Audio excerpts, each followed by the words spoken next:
Assalamualaikum warahmatullahi wabarakatuh. Good morning, ladies and gentlemen, all distinguished guests. We are so honored to have you all here and welcome to the Saver Internet Lab Dialogue on Internet Safety. Please give a big round of applause. Thank you so much. Before we commence this event, allow me to introduce myself. My name is Rifqi Rachman. It is a great pleasure to be here as your Master of Ceremonies today. So ladies and gentlemen, all distinguished guests, the Saver Internet Lab, SAIL, a joint initiative by the Center for Strategic and International Studies, CSIS, and Google launched in December 2022, is dedicated to combating misinformation in Indonesia through collaborative research and multi-stakeholder engagement. By working with a team of experts, SAIL aims to foster understanding of misinformation spread and the role of tech platforms, thereby enabling policymakers and fact-checkers to uphold public trust. The upcoming SAIL dialogue will expound on SAIL's year-long research findings and visions for the future. Before we proceed to the opening remarks, we would like to warmly greet some of our distinguished guests that are present on this room today. Good morning, Ibu Mira Tayyiba, Secretary General of Ministry of Communication and Information Technology of Indonesia. Welcome, Ibu. Bapak Yose Rizal Damuri, Executive Director CSIS Indonesia. Mr. Karan Bhatia, Global Head of Government Affairs and Public Policy Google. Ibu Ida Rumondang H Sipahutar, Head of Researchers Group OJK Institute. Ibu Putri Alam, Director of Government Affairs and Public Policy Google Indonesia. Mr. Jean Jacqua, Asia Pacific Information Policy Lead and Global Telecommunications Policy Lead Google. Mr. Jonathan Tan Ghee Tiong, Head Culture and Information Division, Sustainable Development Directorate, ASEAN Secretariat. Mr. Andrew Ure, Managing Director, Government Affairs and Public Policy, Southeast Asia, Google. Mr. Miklos Gaspar, Director, UN Information Center. Ibu Anita Wahid, Public Virtue Research Institute. Bapak Yoga Sangkan Prasetya, Coordinator for Economy Cooperation, Center of International Affairs, Ministry of Communications and Information of the Republic of Indonesia. Bapak Philips J. Vermonte, Senior Fellow CSIS Indonesia, and of course, all the invited guests and media who came to the SAIL Dialogue on Internet Safety. Please give a big round of applause to all of us. Again, thank you so much for joining us today and for participating on this exceptional occasion. So ladies and gentlemen, before we commence this event, I kindly invite all attendees to stand for a moment as we sing the national anthem, Indonesia Raya.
Distinguished guests, please be seated.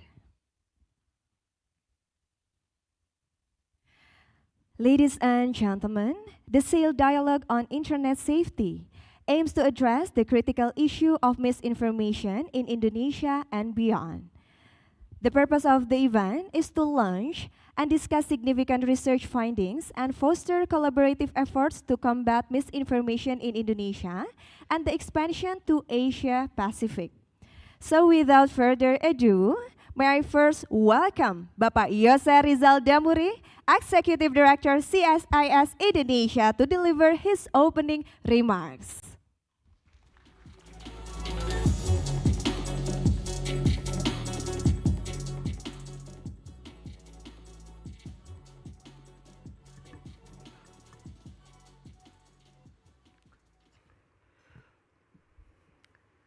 Distinguished ladies and gentlemen, a very good morning to you all. A warm welcome, actually, to the SAIL Internet Lab Dialogue or SAIL Dialogue. Sorry for the technical issues. Sometimes the technology helps a lot of us, but sometimes create confusion, especially for the older generations like me. So anyway, welcome to the SAIL Internet Lab Dialogue or SAIL Dialogue. Today the weather is a bit gloomy, I think. Rainy day that we have today, but I hope it won't prevent us from having good discussions, having productive discussion today. Because actually what we have in this dialogue is very important, and we will listen to the presentations of our researchers at CSIS and also our partners that will present our sales research output in the past year. And then after that, there will be also panel discussions stressing important issues such as the inclusive regional collaborations and also public-private partnership, for example, as well as AI utilizations to manifest effective information governance. Those are very important topic indeed. In addition, also, the organizer actually asked me to briefly introduce about sales activities during the last year. But before going to that brief introductions, I would like also to extend my warm welcome, especially and extend our appreciations to the presence of our guest of honors, Ibu Mira Tayyiba, the Secretary General of Ministry of Communication and Information Technology of Indonesia. Thank you very much for your presence here. Of course, also to our partners, represented by Mr. Karan Bhatia, the Global Head of Government Affairs Public Policy, Google.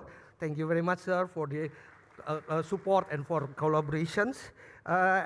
From Google, I also see some familiar face here, Ibu Putri Alam, Mr. Andrew, for example. So thank you very much for the presence in this event.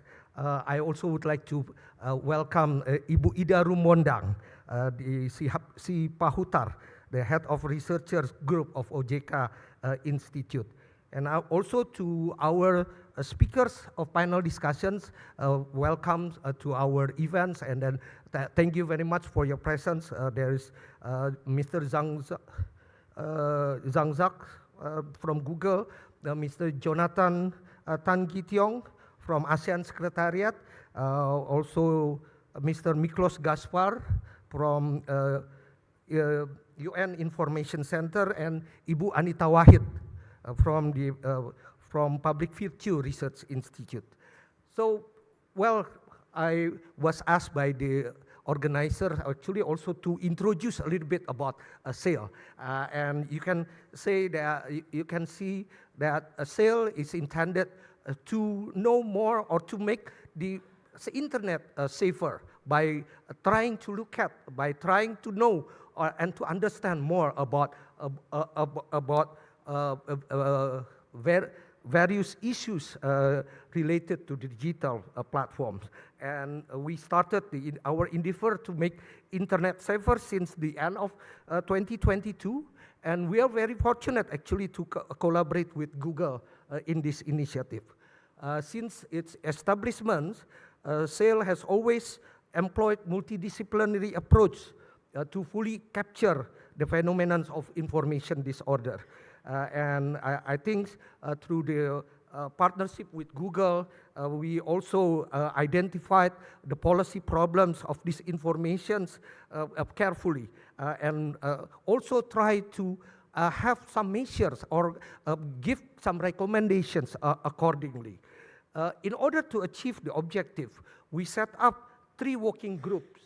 The first working group objective is to discourage information actors by showcasing how they operate, what motivates them, and how they interact with other relevant actors.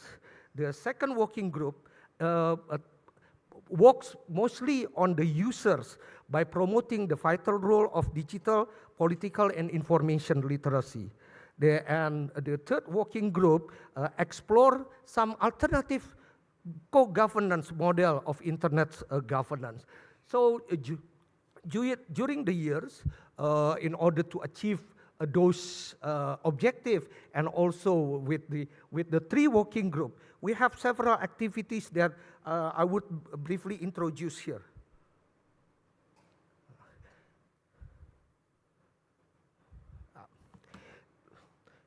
The first activities are related to the general elections. As we know that this year we have general elections or a very important general elections because it will introduce new administrations. And the process has been going on for the last several years. And we engage with various government entities such as Kominfo, for example, the KPU, the elections commissions, and many others, as well as also to the participations of the election participations, such as political parties and presidential candidates. So we did a lot of discussions with all of those stakeholders related to the general election. And another attempt that we try to do during these first years of SAIL is actually to become dialogue partners for international communities, such as the Foreign Ministry of Indonesia and also foreign ministries of several other countries in the Southeast Asia, as well as with the UN, the ASEAN Secretariat, and also several embassies such as the US, British, Australian, and Singaporean embassy as well. And last year, we also introduced the Internet Governance Forum, IGF, the leading multi-stakeholder dialogue platform on issues of Internet governance. I would like also to mention about another activities that we did last year. We're still doing this year as well. Last year and this year, it's try to advance the scholarly discourse at the regional level by conducting various discussions in Indonesia and also in the scope of Southeast Asia. We are also chairing, for example, the Global Internet Governance Actors, Regulation, Transactions, and Strategies, and also the European Associations of Southeast Asian Studies, or EuroSEAS. And for sure, to broaden our reach, SAIL also successfully wrote several op-eds in prominent newspaper in Indonesia as well as in the regions. We are also publishing research reports and policy brief aimed at informing policymakers on the state of our information environment in 2024 election mega cycle across the world. With all these publications, we tried to contextually become relevant and substantially impactful to the discourse of politics, information, and also technology. With all the achievement here, the next question for sure is that what we will do next in our endeavor toward trying to make the internet safer. Yes.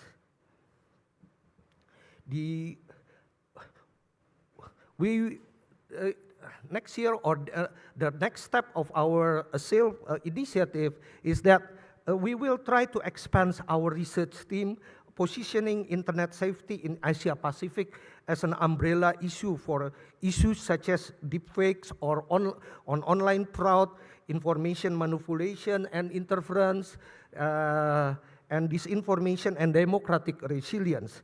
The novelty of online frauds and information manipulations will enrich our current focus on disinformation and democratic resilience and widen the opportunity for academics, expert, professional, and also government officials from various disciplines. We are also going to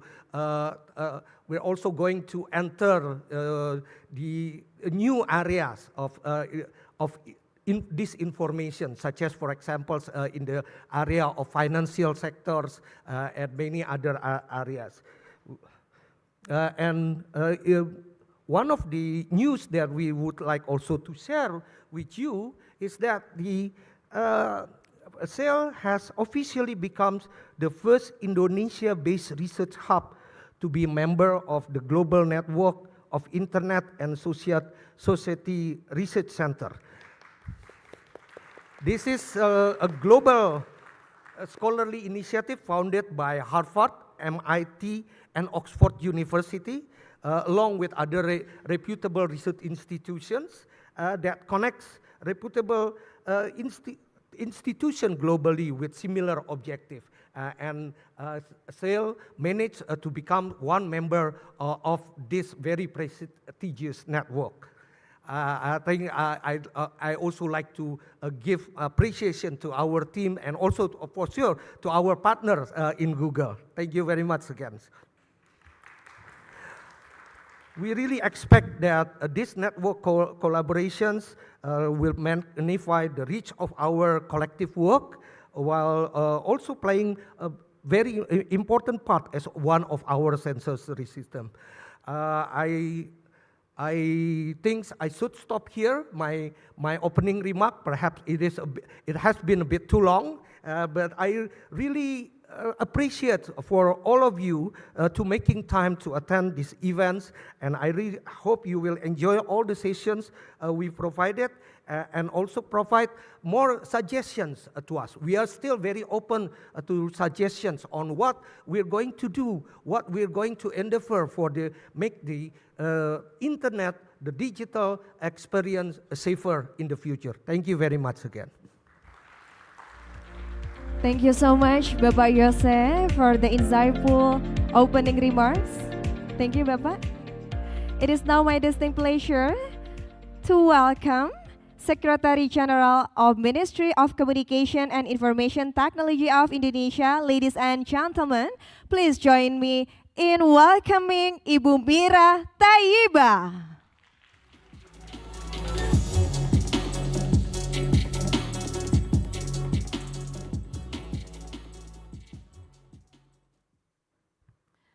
Assalamualaikum warahmatullahi wabarakatuh. Selamat pagi, very good morning.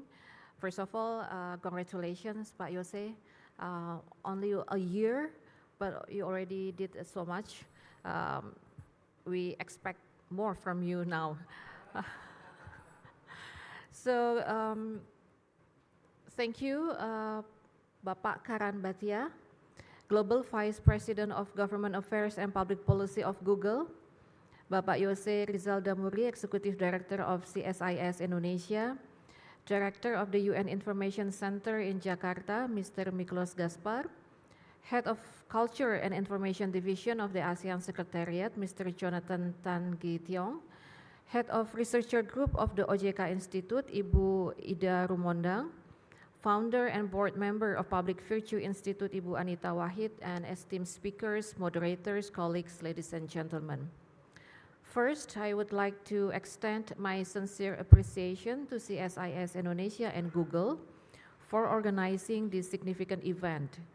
Fostering dialogue and collaboration on the critical issue of information integrity in digital era are commendable. It is my honor to represent the Minister of Communications and Informatics today at the Safer Internet Lab SAIL Disinformation Dialogue towards information integrity in Southeast Asia. His Excellency Minister sends his warmest regards and sincere apologies for not being able to attend in person, and he has entrusted me with the important task of conveying our collective commitment to address the challenges posed by disinformation and the regulation of online content. In an era defined by interconnectedness, the integrity of information and content available online stands as a cornerstone for democratic discourse, economic stability, societal cohesion, and security. Yet, the pervasive spread of dis and misinformation undermines this integrity, sowing seeds of doubt and discord among communities worldwide. Last year, Reuters Institute for Study of Journalism reported that 56% of internet users worldwide have seen false information or content, both on social media and online news channels. While 64% of social media users across the world have concerns about the trustworthiness and validity of news circulating online. Furthermore, the misuse and abuse of emerging technologies such as AI can exacerbate the spread of disinformation.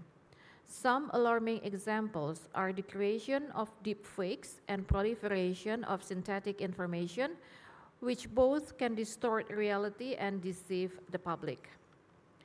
In April last year, NewsGuard identified 49 websites spanning 7 languages that appear to be entirely or mostly generated by AI language models designed to mimic human communication in the form of what appear to be typical news websites. Such alarming findings are further perplexing, as it is projected by the Europol that as much as 90% of online content may be synthetically generated or modified by 2026. Ladies and gentlemen, Indonesia is the home of 221.5 million internet users, whereas 97.8% of such number are active social media users aged between 16 to 64 years old, with average amount of time screen of social media is 3 hours and 11 minutes. The government is acutely aware of the challenge of dis and misinformation. In a time when anything can easily go viral, the Indonesian Ministry of Communications and Informatics Kominfo has taken comprehensive measures to combat the threat of dis and misinformation through multifaceted approach, where collaboration is at the heart of such endeavor. At the upstream level, Kominfo believes that digital and media literacy are fundamental to empower the people to navigate themselves amidst the turbulent torrent of online information. Through the National Movement for Digital Literacy, in collaboration with various communities, academics, and other government institutions, Kominfo provides various modules and related training for Indonesians, including to improve their capacity to digest any information critically, as well as to identify and deal with dis and misinformation. At the midstream level, in collaboration again with numerous digital platforms, Kominfo takes steps to prevent the spread of hoaxes through fact-checking processes and content moderation. As of June 1st, 2024, this year, Kominfo has identified and handled more than 13,000 issues of hoaxes and 5.7 million of negative contents in the digital space. This aims to ensure the integrity of information available online while cutting off the flow of dis and misinformation. Finally, at the downstream level, by providing necessary and relevant data, Kominfo plays an active role in supporting law enforcement carried out by the Indonesian National Police Force against the spread of dis and misinformation. And to complement such effort, a fair playing field between conventional media and algorithm-based digital platforms to uphold journalistic ethics and ensure unfettered access to information is paramount. Additionally, active contribution and prompt responsiveness of digital platforms in moderating negative content are vital to maintain the integrity of online information and fostering trust in the digital space and in digital economy. In December last year, Indonesia issued a circular letter regarding the ethics of artificial intelligence. This initiative underscores our commitment to ensuring that AI technologies are developed and utilized in a manner that is ethical, transparent, responsible, and accountable, aiming to prevent its misuse and ensure that AI contribute positively to society. On the regional level, Indonesia has spearheaded the issuance of the ASEAN Guideline in Management of Government Information in combating fake news and disinformation in the media. This guideline, issued in March 2024, already adopted by ASEAN, reflects our commitment to regional cooperation and collective action in combating disinformation. Ladies and gentlemen, combating dis and misinformation and regulating online content require a concerted effort from all stakeholders at all levels, nationally, regionally, and globally. It is essential to underscore that collaboration extends beyond governments and institutions. It must also involve the active participation and willingness of society. Public vigilance and community engagement are vital to identifying and countering disinformation. The government of Indonesia remains steadfast in our dedication to these efforts and looks forward to working closely with our partners to achieve a safer and more reliable digital environment for all. Events like today's dialogue are crucial in fostering cooperation, sharing best practices, and developing innovative solutions. Once again, I would like to thank CSIS Indonesia and Google for this important initiative, and to all of you for your commitment to combating dis and misinformation. Together, we can navigate the complexities of the digital age and ensure the integrity of information in Southeast Asia. And thank you. I wish you a fruitful and enriching discussion. Thank you. Thank you so much, Ibu Mira Tayyiba, for your keynote speech. So ladies and gentlemen, for our next address, it is my honor to invite Mr. Karan Bhatia, Global Head of Government Affairs and Public Policy at Google. Please welcome.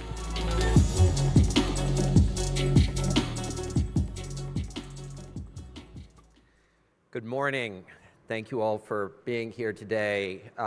Ms. Mira Tayyiba, Secretary General of the Ministry of Communications and Information Technology, Mr. Yose Rizal, Executive Director of the Center of Strategic and International Studies, Mr. Miklos Gaspar, Director of the UN Information Center, Ms. Ida Rumondang, Head of Research at the Financial Services Authority, OJK, and Mr. Jonathan Tang of the Culture and Information Division at the ASEAN Secretariat. Esteemed guests, colleagues, partners, thank you for joining us here today. My name is Karan Bhatia. I lead the Government Affairs and Public Policy team at Google, based in Washington, D.C., but I am thrilled to be here today in Jakarta to discuss the efforts of this group to create a safer online environment for everyone. You know, at Google, this subject is a topic that we take very seriously. The rise of online threats, such as misinformation and scams, and the misuse of technologies like deepfakes to deceive and manipulate the public threaten user trust. And for us, that is paramount. The threats are fundamentally incompatible with Google's mission, which is to organize the world's information and to make it universally accessible and useful. No single entity can solve this problem alone. It requires a collective, united front and a common commitment, which is why we are so proud to be part of the Safer Internet Lab sale. Over the past year, the center has been engaged in research and other meaningful activities and hosted a number of important dialogues, such as the one we're at today.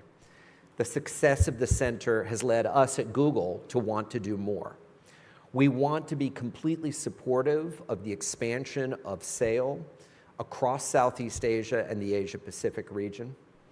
Under the expanded remit, the center will also look into new online safety issues that are emerging with respect to scams and fraud. And consistent with Indonesia's broader leadership position, we believe that the center can play an influential role from right here in Indonesia to inform regional and global discussions on how we can make the online environment safer for everyone. At Google, to protect our users, we've invested in advanced protections and policies that aim to prevent, detect, and respond to harmful content. Our efforts are focused on building secure by default products and partnering with ecosystem partners to create a safer internet. The results, we think, speak for themselves. For example, in Gmail, we have been able to block 99.9% of spam, malware, and dangerous links from ever reaching users' Gmail inboxes. With respect to online ads, last year, we blocked or removed more than 200 million advertisements for violating our misrepresentation policies, capturing many scams and disinformation tactics. Google's leading position in the development of artificial intelligence, for us, we believe, has been a huge asset in this fight. New AI-powered tools have been critical in detecting and addressing these threats. Tools like SynthID, which enables watermarking and identifying AI-generated images and audio, are key assets in the fight against disinformation and fraud. But we recognize that this is a shared challenge. So at the same time that we've been developing our own tools, we've also been building partnerships to strengthen the online ecosystem. Ahead of the 2024 elections, for example, we partnered with the election committee here and other ecosystem partners to launch a pre-bunking user education initiative. You've heard of debunking after the fact. Pre-bunking becomes beforehand to help educate users about potential disinformation risks before they are launched. The campaign has reached over 57 million users. And on YouTube, we launched a similar Hit Pause campaign in partnership with What's Up Indonesia and Think Policy, a community organization focusing on evidence-based policymaking. And we have been particularly focused on the protection of the elderly and youth, supporting Mafindo with a $2.5 million US dollar grant from our philanthropic arm, Google.org, to equip those communities with the skills needed to identify misinformation, hate speech, hoaxes, and digital scams. Over the past 9 months, this program has helped more than 63,000 people across all 38 provinces. We have fostered strong partnerships with organizations, fact-checking communities like CheckFakta, media outlets, civil society groups across the ecosystem to share knowledge, pool resources, and amplify our collective impact. Today, allow me to share a video about our partnership with CheckFakta. I think we will put this up right now.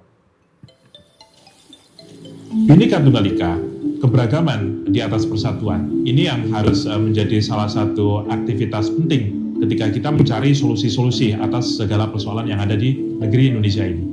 Tetapi ketika ada sebuah misinformasi dibungkus dengan provokasi, agitasi, itu bisa membuat keberagaman kita menjadi bencana.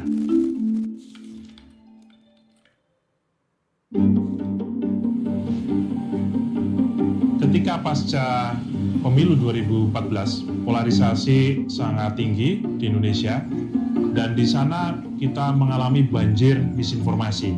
Sebuah kabar itu bisa dimanipulasi sedemikian rupa, disebarkan dengan cepat, karena orang tidak mengecek akurasi kabar yang mereka terima. Nggak mungkin media punya telinga yang bisa mendengarkan jutaan orang yang sedang bercakap-cakap tentang berbagai isu di berbagai platform. Kita perlu kolaborasi, kita perlu meningkatkan kapasitas kita sebagai jurnalis. Di Trusted Media Summit, gagasan tentang cekfakta.com sebagai sebuah kolaborasi sejumlah media muncul pertama kali dari percakapan yang diselenggarakan oleh Google News Initiative. Cekfakta.com ini kan menjadi rumah yang terbuka dalam konteks kita merangkul sebanyak mungkin media. Kami dengan bantuan Google News Initiative akhirnya muncul dengan satu modul lengkap untuk pelatihan cek fakta dan verifikasi. Cekfakta.com saat ini menjadi salah satu tulang punggung di Indonesia bagaimana kita bisa melawan penyebaran hoax dan juga mengedukasi masyarakat. Itu ada lebih dari 10.000 artikel periksa fakta yang kita muat di cekfakta.com. Ini bukan kepentingan satu media, bukan kepentingan satu perusahaan. Ini tentang bagaimana membuat ekosistem informasi yang reliable, yang akurat, yang kredibel. Tetapi kita harus sepakat dalam satu hal, bahwa kedustaan, kebohongan, itu harus menjadi lawan kita bersama. Karena taruhannya sangat besar. Taruhannya adalah kedamaian dan juga bagaimana keberlanjutan dari negeri Indonesia kita ini.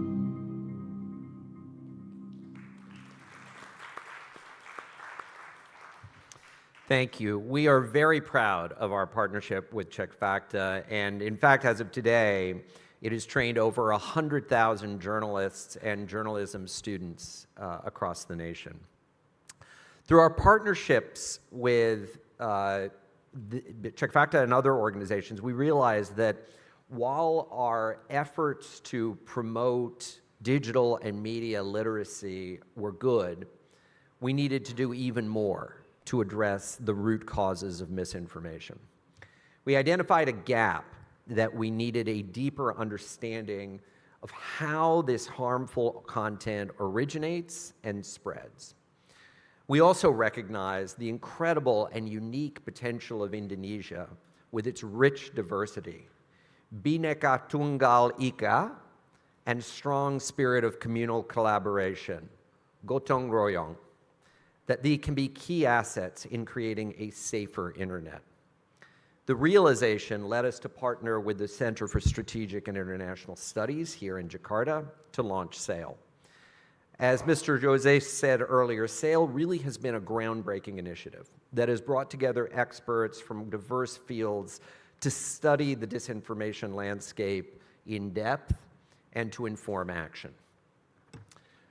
Our goal with SAIL has been ambitious, but essential, to move beyond simply reacting to false information and instead to work proactively to prevent it from taking hold in the first place. We believe that by understanding the mechanisms behind misinformation and related threats such as scams, we can develop more effective strategies to protect users and build more resilient online ecosystems. Today, we're glad to support SAIL's new research program into scams and deepfakes. We think it will deliver greater insights on the problem and how to address it. And later this month, we will also issue a comprehensive white paper detailing how Google tackles online scams and frauds. The paper will suggest ways in which we can all collaborate across society to fight it together. For example, through technical solutions, awareness-raising programs, and operational cooperation. What will remain constant is our commitment, steadfast commitment to tackling misinformation, online scams and fraud, and to doing so collectively. This is truly a shared problem with shared solutions. And the only thing that is going to work to defeat it is an ecosystem approach, bringing companies, governments, academia, and civil society together. The one thing that we are sure of is that the road ahead is going to be challenging.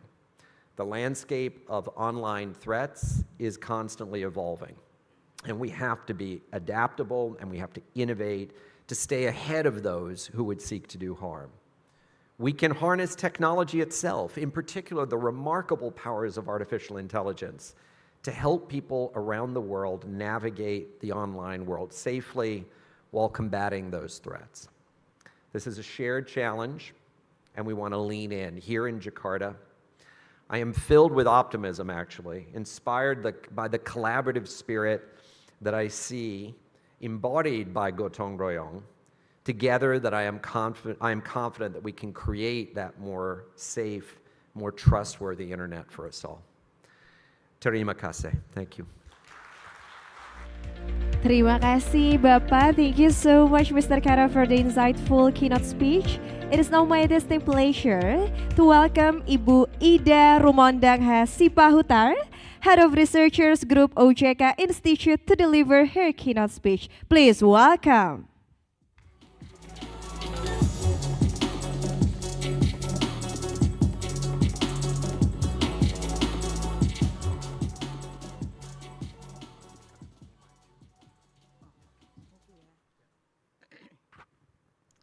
Excellencies and distinguished guests, Ibu Mira Tayyiba. We meet again, Bu Mira. I was in KSP at the time when I meet you. The Secretary General, congratulations to you. I don't know, you get the promotion there. Mr. Karan Bhatia, VP Global Affairs Google. Mr. Yose Rizal Damuri, Executive Director CSIS Indonesia. Our distinguished speakers and moderators, all participants, ladies and gentlemen, good morning, shalom, assalamualaikum warahmatullahi wabarakatuh. From the outset, I would like to thank our colleagues from CSIS and to Sefer Internal Lab for inviting OJK to talk a bit on today's dialogue. First of all, allow me to speak here as OJK person, and the topic is a little bit different from you asked in the invitation. Sorry, I'm not familiar with that topic. On general level, the promotion of research is essential and in many respects pivotal for the overall development of our societies. The lack of research capacity has, in many ways, held back developing countries that, a consequence, have generally followed innovation in products and concepts and ideas from the most advanced economies. And as a result, we have not been at the leading edge of the technology, nor generating ideas to contribute to molding a future of our generation.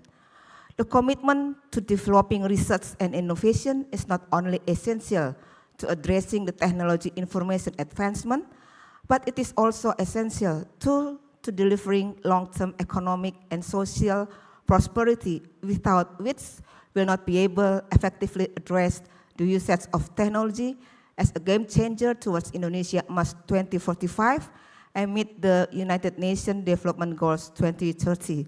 Even though not only one about the industry innovation, but I believe most all of the aspects for the UN Development Goals 2030 will affected by technology of information.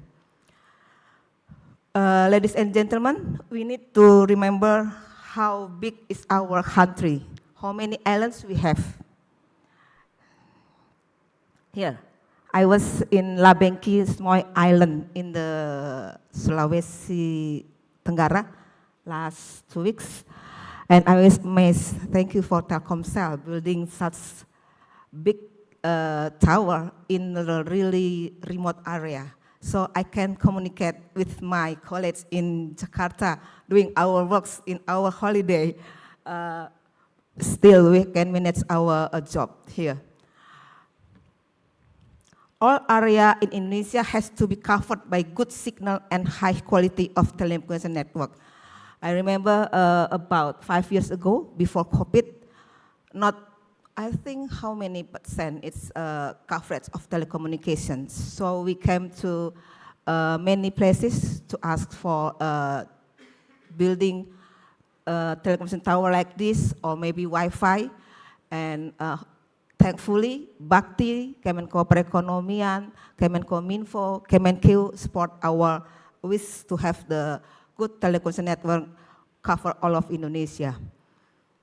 In order to allow all financial transactions that need internet as enablers, such as ATM, I put here the ATM. Here, the ATM. Have you ever seen the ATM of BRI has VSAT on the top of the ATM?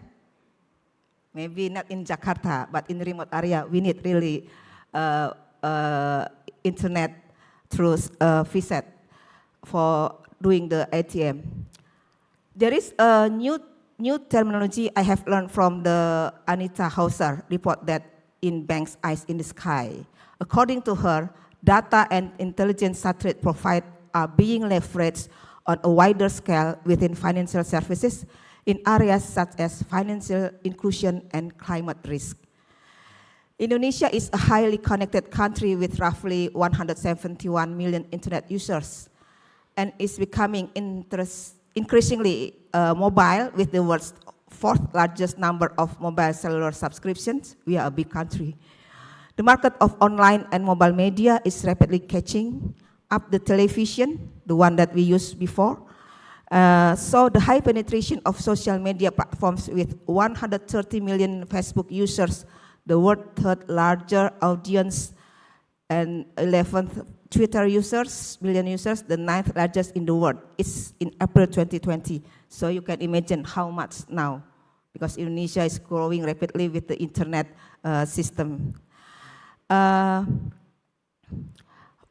We also want to see the FG survey in the first quarter of 2024. The internet penetration rate in Indonesia stood 79.5%. It's already big now, not only 50% before.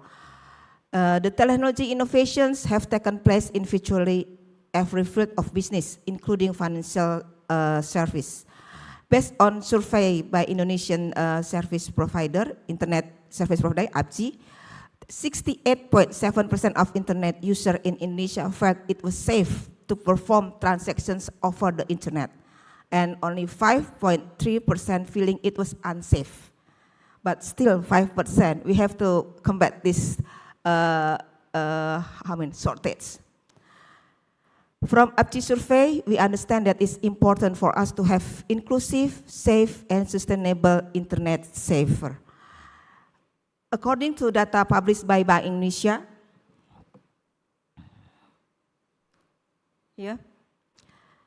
digital transformation in bank sector has witnessed significant progress.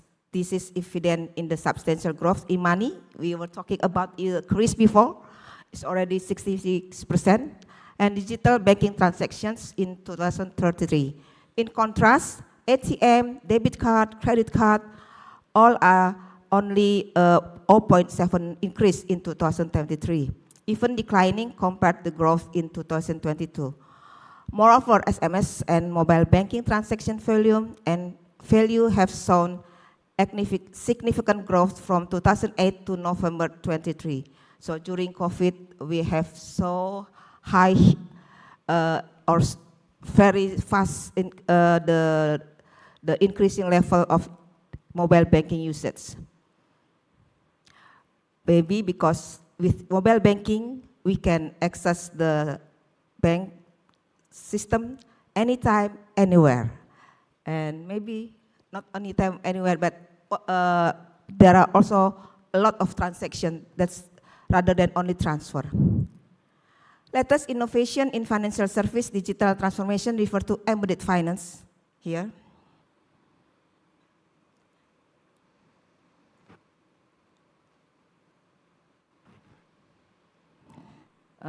We already have the webinar about embedded finance, maybe in April or March. With embedded finance, there is, how can I say, collaboration between the e-commerce platform and the banking platform. So you now can buy the non-financial product through the m-banking. Have you ever see the Livin? Have you ever used Livin for buying products from Sarinah? Through your m-banking. And you can also buy investment through the e-commerce platform. So if we previously talked the importance of good and safe signal or telecommunication network only for allowing financial transaction, now we see that non-financial transaction need them too. Distinguished ladies and gentlemen, now we come to the question that CSIS asked us. What role should Indonesia play in global efforts against information and support the existing international initiatives? We learned there are 4 things that Indonesia can do to combat disinformation. First, the leading international cooperation, and thank for the Kemenkominfo that's already issued the guidelines through the ASEAN. I heard that from Ibu Mira just now. Congratulations, 2024 we have the ASEAN guidelines for combating the fake news and disinformation. The second is supporting fact-checking initiatives. Thank you, Mr. Varan, for your video, really interesting. I just heard from my friends that Indonesia has fact-checking organizations, Mafindo. I would like, maybe next time I would like to see Mafindo, the Indonesian Anti-Slander Society. This is interesting because the UN Countering Disinformation Report in 2022 proposed to involve civil society in design, policies, and other efforts aimed at countering disinformation. So we, Indonesia, align with the UN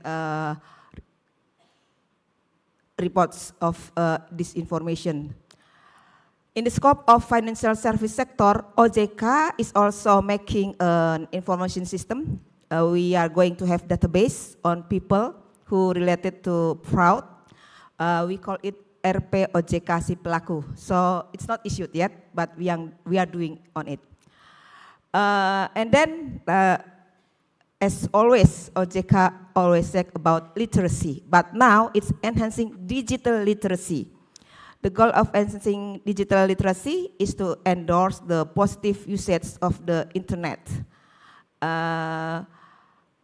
Kemenkominfo has a national digital literacy program. Maybe it's popular with the cyber kreasi, creative cyber movement.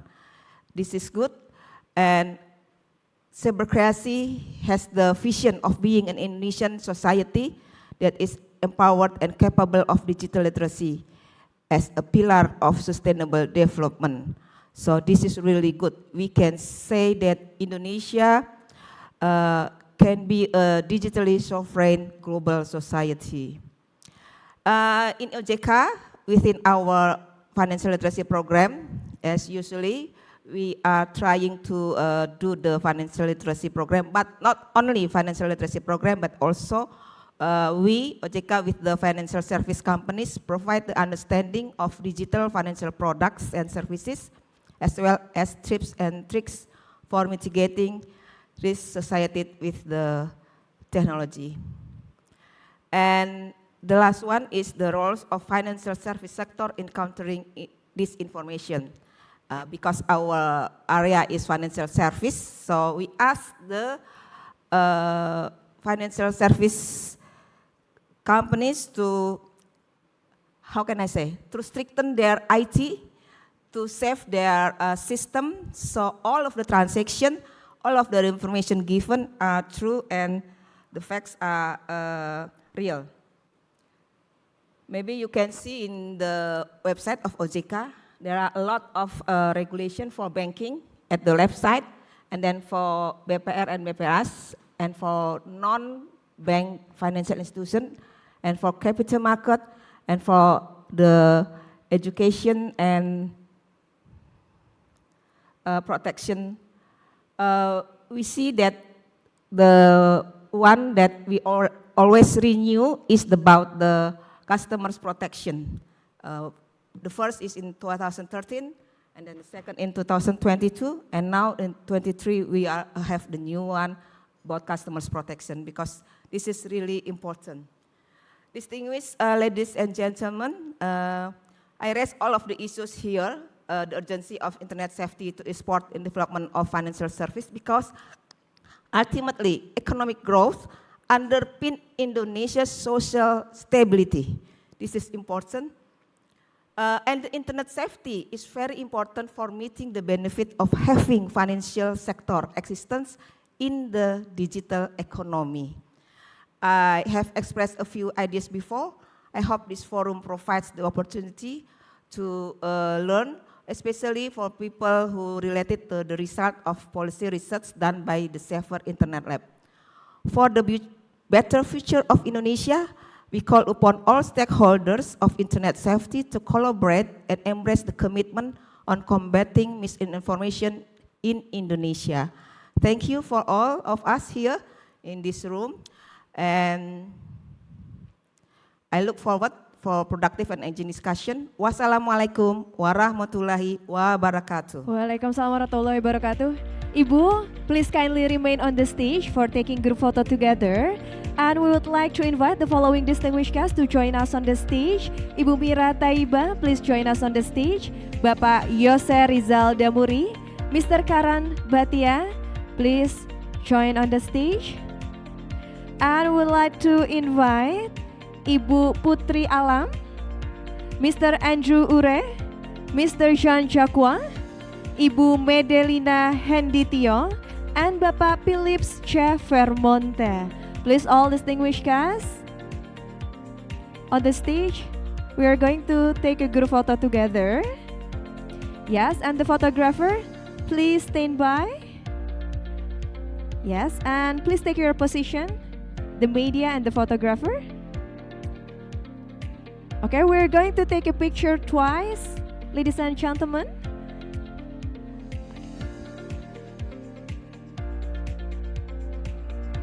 I would like to invite the Director Yuan, Mr. Gaspar.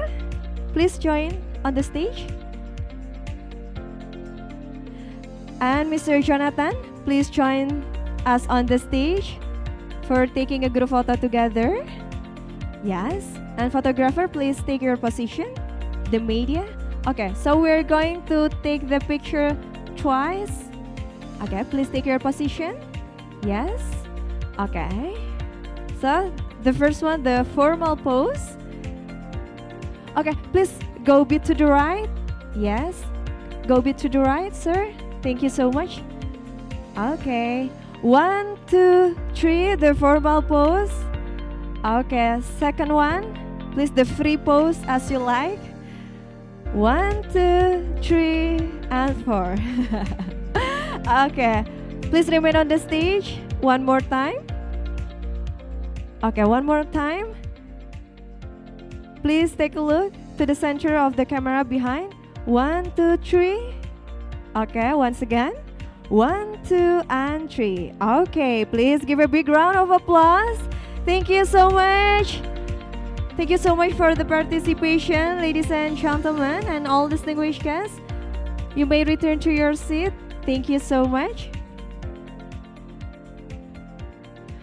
Okay, wow, ladies and gentlemen, we have heard keynote speech and opening remarks. And now, the next session of the day is still presentation on research paper findings. So to discover Safer Internet Lab's research paper findings on disinformation across actors, users, and platforms, without any further ado, may I please welcome Associate Researcher, Safer Internet Lab, Bapak Rifqi Rachman. Please welcome to give the first presentation. Thank you. Yeah.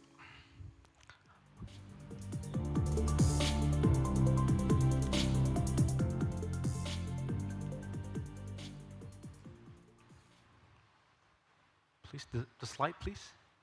Okay, thank you. Good morning. My name is Rifqi Rachman. I'm an associate researcher from Sever Internet Lab, here to present you with our recent findings on the influence operations implementation at the 2024 Indonesia's election. So, to smoothen you with the presentation, I will provide you with the definition of influence operations. It is a coordinated effort to manipulate people's behavior to achieve desired outcomes. So all influence operations strategies are anchored in obtaining electoral support through narrative creation. The narrative creation has several objectives. The first one is to promote the candidate, and the second one is to frame the opponent's images, and the third one is to weaken voters' objectivity and capability to decide or to vote. Our studies suggest that the success of this strategy at Indonesia's previous election has made influence operations re-emerge with broader actors' involvement and new deployment options. And therefore, this study aimed to anticipate and discourage the implementation of influence operations while simultaneously growing voters' resilience. After a series of interviews with influence operations actors, we found this strategy adapts to current social media trends and user information's behavior.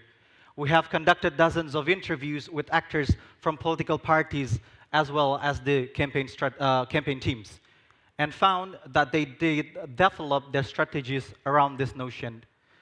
To assist us in identifying how influence operations are implemented, we created 4 teams and derived all the teams into characteristics of influence operations. From the categorization, flexibility and creativity emerge as 2 key points that representing how this strategy is employed. Those 2 points apply to the current recruitment process, narrative production and dissemination, as well as the incentive mechanism. For instance, by highlighting the affiliation characteristic of influence operations, we can easily detect the actors' flexibility in executing their influence strategy. Since these actors can play their role almost from everywhere, nothing can hinder their participation in our recent election. Meanwhile,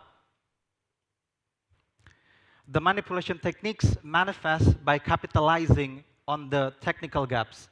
They can massively circulate a narrative by cloning the same social media application hundreds of times within a single device.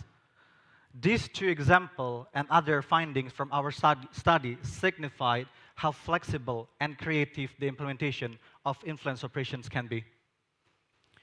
Therefore, this adaptive operation can take advantage of the existing policymaking and socio-technical gaps.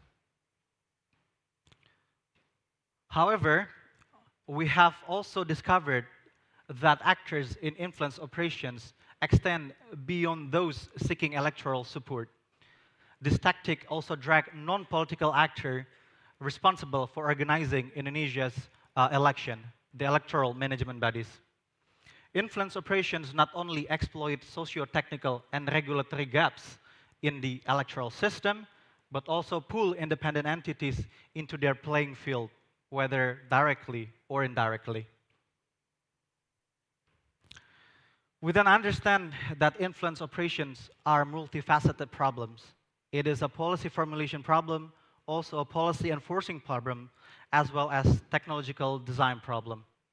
This strategy challenges electoral management bodies and demands robust regulations to counteract its foreseen and seen implications.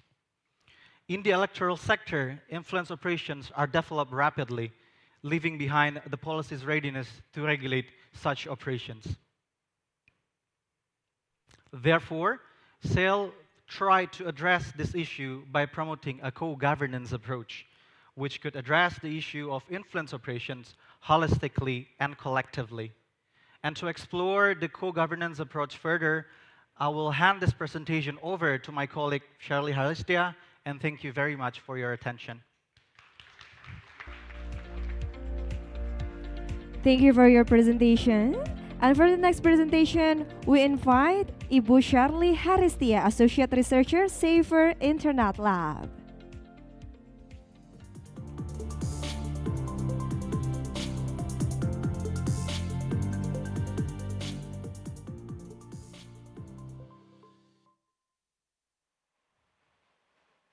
The slide, please. Okay. As the spread of disinformation has been one of the most pressing societal challenges we are facing these days, there are various regulatory updates, platform initiatives, and civic efforts in Indonesia. Despite those various initiatives, an urgent question remains. Why do overlaps and misalignments in countering disinformation persist? This is the key research question that we in the Governance Working Group analyzed since April 2023. And today, I would like to present the findings on behalf of my esteemed colleagues at the Governance Working Group. And after that, I will provide an explanation to the second research question, that is, how can we establish effective and equitable multi-stakeholder coordination in Indonesia to counter disinformation that complements existing initiatives while minimizing the burden on the current mechanisms. But first of all, who should be responsible for online content? Amid the proliferation of hoaxes that societies are facing on the ground, there is an emerging need for the responsibility of online content to be carried by not only the government, but also tech platforms and individuals. So this is the result of SAIL National Survey on Misinformation conducted back on September 2023, in which SAIL surveyed 1,320 respondents across Indonesia. In other words, there is a public appetite for a collaborative governance to counter information disorder. So, if the public shows interest and need for collaborative governance in countering information disorder, how is the current state of such co-governance at the global level? Governments, here, are the well-known actors with legitimacy and mandate to exercise their regulatory speech function through laws and regulations. Meanwhile, tech platforms, they are also taking a more central role in regulating speech through their community standards and technicalities. Moreover, civil society, including civil society organizations, social media users, and wider public, are also upholding their local norms and best practices in speech regulation and governance. These three stakeholder groups are coordinating and cooperating among themselves, as shown in this example. However, there is, again, an overlap of regulations, norms, and mechanisms in the co-governance of online content at the global level. And with such overlapping, those initiatives come with varying level of success. By taking the lessons learned from the co-governance initiatives globally, the question for Indonesian stakeholders is, what do we need to do? Our research found that Indonesian stakeholders need to go beyond performative governance, but to push through for participatory co-governance. In the critical situation with regulatory deficit, there is no more time for stakeholder groups to continue pressuring one another with their content regulatory approaches and goals. Instead, Indonesian stakeholder groups need to willingly cooperate as shown in the ongoing joint initiatives mentioned earlier, such as fact-checking projects, media literacy campaigns, and trusted fragile programs.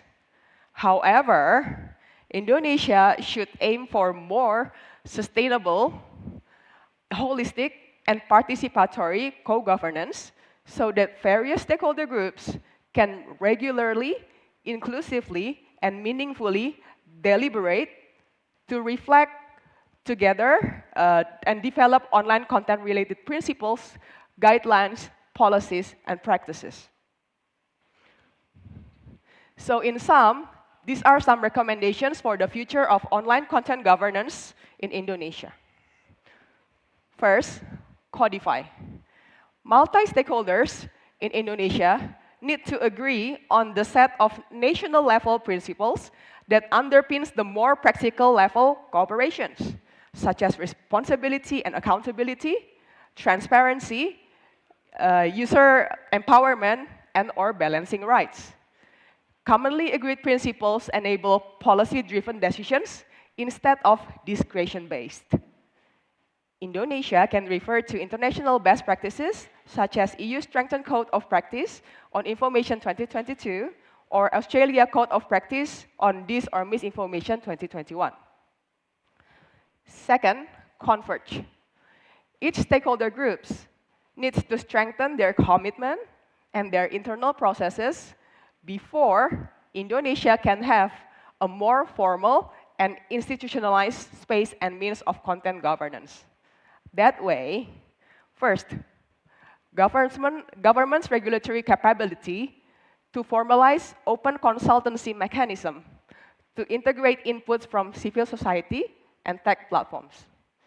Second, tech platforms to decentralize decision and tailor practices to regional and national leadership level.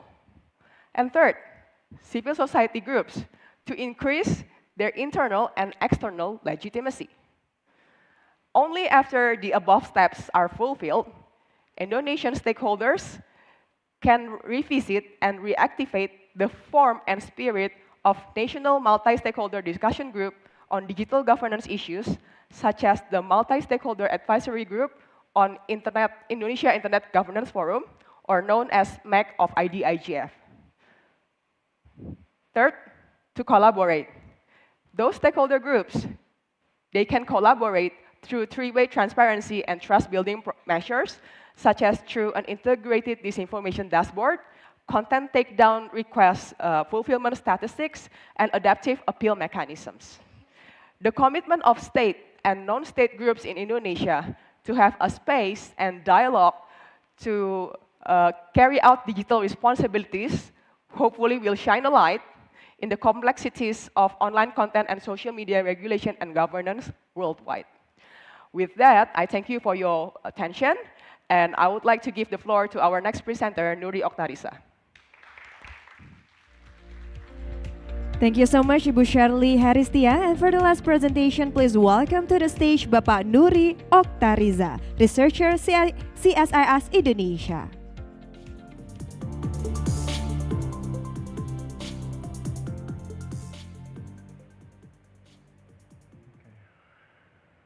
Okay, good morning, everyone. Aside from asking policymakers and actors responsible for information disorder, one of the best ways to understand the impact of misinformation is by asking ordinary people how this issue can affect their beliefs, their attitudes and behavior, especially during election time. This is because elections have been known as a fertile ground for the so-called political buzzers or cyber troopers to produce misleading content, at least if you are talking about Indonesian case. So that's why before the 2024 elections, we conducted a nationwide survey focused on the issue of information disorder. We primarily asked two questions, and this is going to be the key points in my presentations. So the first one, we asked how vulnerable Indonesians actually are to misinformation. This is an important question because if you want to understand the impact of disinformation, I think it is instructive to know beforehand how susceptible people actually are to this issue. As we know, some people might be more vulnerable, while others might be more resilient when it comes to issues like hoax, fake news, false information, and so forth. Then you want to understand the second question, which is the impact of this vulnerability on people's attitude towards elections and also democracy in general. You may wonder, will those who believe in misinformation be more likely to, for example, to reject the election results, be more likely to claim the election is rigged and unfair, and be more likely to have a lower trust and support for democracy? And we will delve into these questions later on. So let's start with the first question, which is the vulnerability to information disorder. So the first vulnerability that we found is that only 23.6% of people say they often verify provocative information by themselves. In contrast, we found that more than 75% admit they either rarely check or never check credible information at all. And our survey also shows that Google, unsurprisingly, has become a go-to source for verifying information, followed by asking friends and using WhatsApp groups. This is the second vulnerability. So we found that despite growing efforts from fact-checking communities to contain the spread of these issues these days, we found that the outreach of these fact-checking communities, unfortunately, is still very, very limited. We found that more than 80% of respondents never verify false information through fact-checking groups, nor have they ever heard about such initiative. And among small share of those who do verify information, more than 70% don't share it, meaning that the verified information is largely kept to themselves. And the third point, which is even more concerning, is that we found that most people in Indonesia don't realize that information disorder is actually a byproduct of an organized and orchestrated movement. So when the public reads false information on social media, most believe it is merely the words of pranksters or individuals seeking sensations and controversy. So public might recognize that the information itself is controversial, but they don't necessarily know its career and how it came about on social media in the first place. Lastly,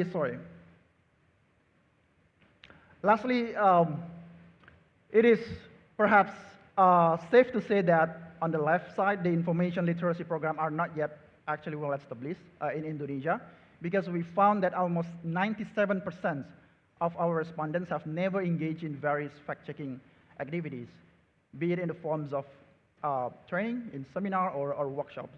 So of course, this should be a point of concern for many of us who work in this issue related to information literacy. Now, the next question is, what are the impact of this vulnerability that I just mentioned, particularly with regard to the elections, the most recent elections in 2024, and also democracy in general?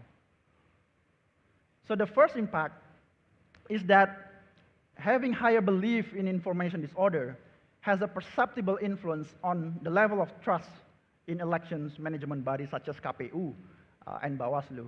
And to prove this claim, our research, we did a simple statistical analysis by controlling for socio-demographic aspects of our respondents, such as their age, their gender, their occupations, their expenditure, and so on, and here's what we got. So we found those who believe in this information, they tend to have a lower trust in election management body, which is KPU on the left side.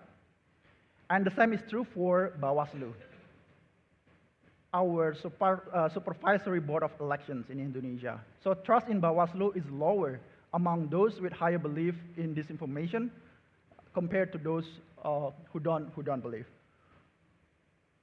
And this is the second impact. So we run the same analysis for this one, and the results show that those who have belief in information disorder, they tend to have a higher probability of saying the election is rigged, it's unfair, it has many problems, and so forth. So in short, they tend to have a lower trust, and they question the integrity of election more so than those who believe in information disorder. Lastly, this is the third impact. We also found that those who believe with a stronger belief in this information, they tend to have a lower level of support for democracy as opposed to those with a weaker belief in disinformation. So to conclude, our survey shows that vulnerability to disinformation matters. So people's vulnerability to information disorder are associated with a number of concerning issues. They tend to question election integrity more. They tend to have lower trust in election management body, and also they tend to have a lower support in the practice of democracy in general in Indonesia. The very last slide, as an effort to disseminate this issue to broader audience, the full length of our research will be available in upcoming book, soon to be published by one of the largest publishers in Indonesia, which is Kompas Gramedia. So it will be available very soon in bookstores and also online versions for wider accessibility. Thank you very much. Thank you very much, Bapak Noory Okthariza, researcher CSIS Indonesia. Thank you so much for the presentation. So ladies and gentlemen, we have heard some amazing presentations, and the presenters have provided us so many informations, insight that we hope it will be beneficial to each and every one of us. Before we continue, I would like to remind our audience that you can access all the papers discussed in this panel by simply scanning the QR code on the back of your name tag. Just kindly check your name tag, just scanning the QR code, and you can access all the papers discussed in this panel. Now let's commence our upcoming panel discussion. The topic is looking forward, exchanging ideas on the next steps to combat disinformation in Southeast Asia. And ladies and gentlemen, there will be Q&A session at the end of this session. Please raise your hand and the moderator will invite you to ask your question. Just kindly ensure your questions are concise and straightforward. And also provide your name, affiliation, and specify the speaker you are addressing. So without any further ado, let's prepare ourselves to sail dialogue on internet safety. So please welcome.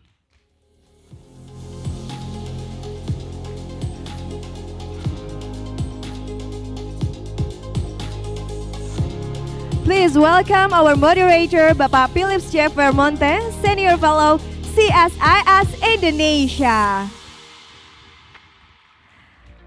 And please join me in welcoming Bapak Jonathan Tan Ghee Tiong, Head Culture and Information Division, Sustainable Development Directorate, ASEAN Secretariat. And please join me in welcoming Bapak Yoga Sangkan Prasetya, Coordinator for Economic Cooperation, Center of International Affairs, Ministry of Communications and Informatics of the Republic of Indonesia. And we would like to invite Bapak Jean-Jacques Wang, Asia Pacific Information Policy Lead and Global Telecommunications Policy Lead Google. Please join us on the stage.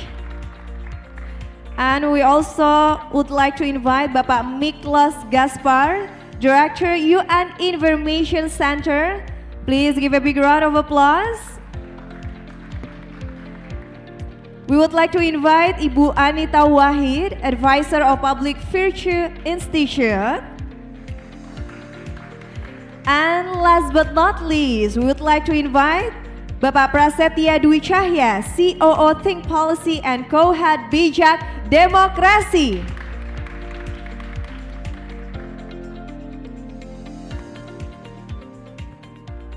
Okay, ladies and gentlemen, we are going to proceed the panel discussion. So to the Bapak Philips, our moderator, the stage is yours. Thank you. Very good afternoon, everyone. Philip Vermonte is my name, and I got the honor to chair this panel discussion. So the purpose of this panel is to deepen and then to get some views coming out from our speakers today, to extend our understanding of what have been presented by SAIL research team, as well as from our keynote speakers earlier this morning. And later on, I will invite a discussion, Bang Andy Bayoni from the floor, to comment on all of these ideas coming out of this session. And I think we have a set of speakers that represent those who are working at the global level from the UN office, from ASEAN, regional level, and then the Indonesian government and the civil society as well as the private sectors. And then if we think linearly, we would think that we need to ask down from the global, coming from the top, that is at the global level, to down to the national level, or vice versa. But I received the order from the terms of reference that is, kind of a mixing up. Started with our speaker, Pak Jonathan Tanjiyong of the ASEAN Secretariat first, so I will not change the order that I'm receiving from the terms of reference, but then we will discuss the matter simultaneously. Now, Pak Jonathan, and before I start, I apologize to all speakers that we have limited time. We only have about 1 hour with 6 speakers and 1 discussant. So, I'll ask you to solve this global problem of disinformation in 5 minutes each to respond to my question. Now, Pak Jonathan, we've been talking about this regional level approach to combat misinformation and disinformation. And we learned this morning as well, and you are fully aware of this, that ASEAN now has the guideline on management of government information and combating fake news and disinformation in the media. Now, in your view, how would our regional organization, as well as our region, to do more in attacking this problem? So, a very good morning, and thank you very much, Phillips, for that question there. I will try to keep myself brief here. But first of all, I would like to take this opportunity to thank CSIS and Google for extending an invitation to the ASEAN Secretariat to attend this dialogue. I think to the question about what we can do at the regional level, I would like to just highlight very briefly here that the efforts to fight disinformation has been sustained over the last, I would say, almost 7 years, since 2017, when we have had the ministerial roundtable discussing fake news in the Philippines. And even last year itself, in September, when the guideline, as Philip has mentioned earlier, was adopted by the ASEAN ministers responsible for information, we also, the ministers themselves, when we had that discussion in September last year in Da Nang, Vietnam, they discussed at length on the concerns and the aggravating situations about disinformation and misinformation. And that discussion itself also led to an outcome document called the Vision Statement for 2030, where it underlines, I think, 3 key components. First, it's that there's a need for us to inculcate a greater culture of critical thinking amongst the netizens. And second, it's really to optimize the use of technology and its tools to capacitate the media as a trusted channels to deliver information in a most accurate and timely manner. And last but not least, also emphasizing on the targeted as well as evidence-based approaches that we need to take, especially in terms of driving strategic and public communications. And with that, I would also like to share with you that 2 years ago, ASEAN actually formed a task force on fake news. We call them the ASEAN Task Force on Fake News, TFFN for short. And this fake news task force was actually made up of a tripartite representations of the government officials, fact checkers, and representatives from the media sector.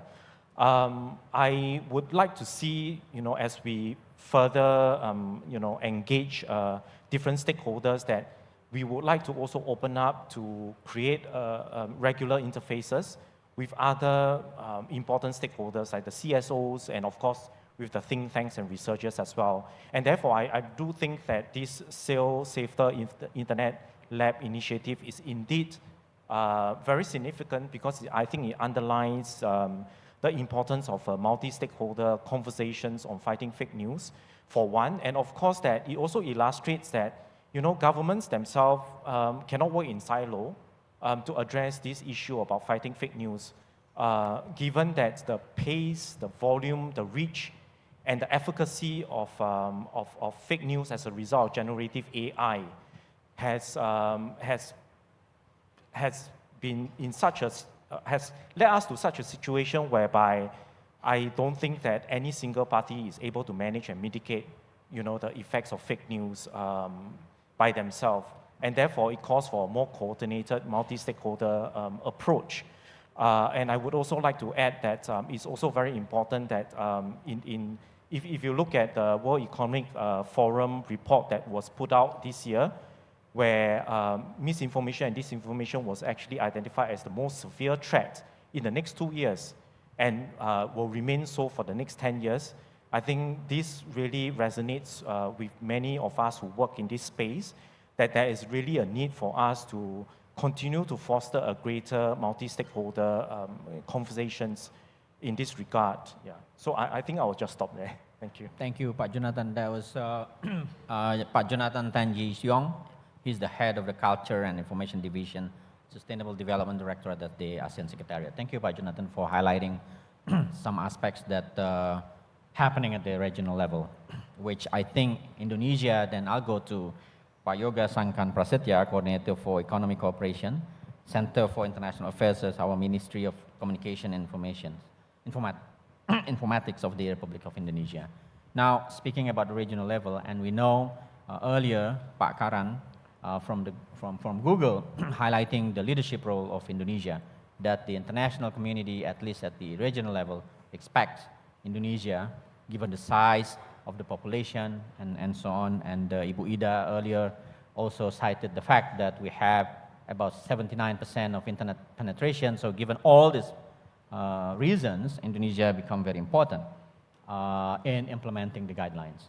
Now, if I may ask, are we investing on implementing all these efforts to combat and to tackle the problem of misinformation and disinformation? Are there any buy-ins in our government? It's not the sole responsibility of your ministry. It has to be a multi-stakeholders approach and so on. So if you could highlight, if you could enlighten us on what the Indonesian government, can do and can do more. Thank you, and very good morning for everybody over here. So, and then also thank you for SAIL and also CSIS and also Google for giving me the chance to speak this morning. So it's a good thing for become me because what? Because these guidelines has already introduced by the Secretary General Bu Ida, you, Pak Phillips, and also Mr. Jonathan. So this is me here to be complementing the what is the ASEAN guideline. So for your information is that you can just download because it is public, and then you can just see all the details of these guidelines. Okay, so let me start with the reason behind why Indonesia, at that time in 2023, as the chairpersonships of the ASEAN, initiates this guideline. So we see that the misinformation, disinformation, fake news, negative contents is crucial to be tackled. This is like something that important and this is necessary for us to be aware of. Because what? Because this issue is not only for not making any productivity, but also counterproductive. So that means that people and then this content, rather than this connectivity, also impacts to the productivity itself, as we see that the connectivity is not only relying on the infrastructure, but also the person itself. So that's why making a good content, making a positive content is really beneficial. However, in the context of the regionalism in Asia, the standards of misinformation, disinformation, and fake news is different. So if you compare this country to another country, they have like a set of different mechanism, bureaucracy, mitigations, and everything. So that is why, that's the reason why we need to set with one documents that can be a guidelines. So actually this is not a binding, but every country can look at this and then they can transfer it and then they can adapt it to their each of their regulations, and then they can follow the instructions. Because what? Because these guidelines is really complete. So it started from how to identify how to combating the fake news and also how to make the counter text to counter the negative content itself. And the other one, they can have like the recommendations for every country. So that is why these guidelines also opens for another initiatives by another ASEAN countries, which is Malaysia. Malaysia by this year, correct me if I'm wrong, Pak Jonathan, Malaysia this year also taking relay of the guidelines by trying to introduce the guidelines for the social media usage in ASEAN. And then this project should be ended by 2025, should be finalized by 2025, and producing another one. So what we see over here that this is sets of relaying objectives and then relaying stakeholders that we want to initiate. The ASEAN guideline itself is started by the government. So the subject of these guidelines is for the government. So what we see over here that because what? Because government that has the regulatory, that they have like the policy making and also they just control the contents over the media. So that's why we see that this is the very first thing that we need to manage. After that, the next one is the society itself. So this is like the second series of these guidelines by the Malaysia. And then what's the next impact for Indonesia itself? Of course, that these guidelines implements and also complements the current policies, which is Indonesia, the digital literacy from the Kominfo, and also for the digital talent scholarship and also digital leadership academies. That's the pyramids of the digital literacy in Indonesia. It's also complement to that. And then for the other one is that Indonesia has also benefits as the implementing countries for this is that there are several of the seminars. The first seminar is in the March 2024, and then the second one is in the October 2024. So this seminar is also open for public, and then every stakeholders that involved in this guidelines can also join with that. This is the one that we can give you the informations for now, Pak Philips, and then, okay, that's all. Thank you. Thank you, Pak Yoga.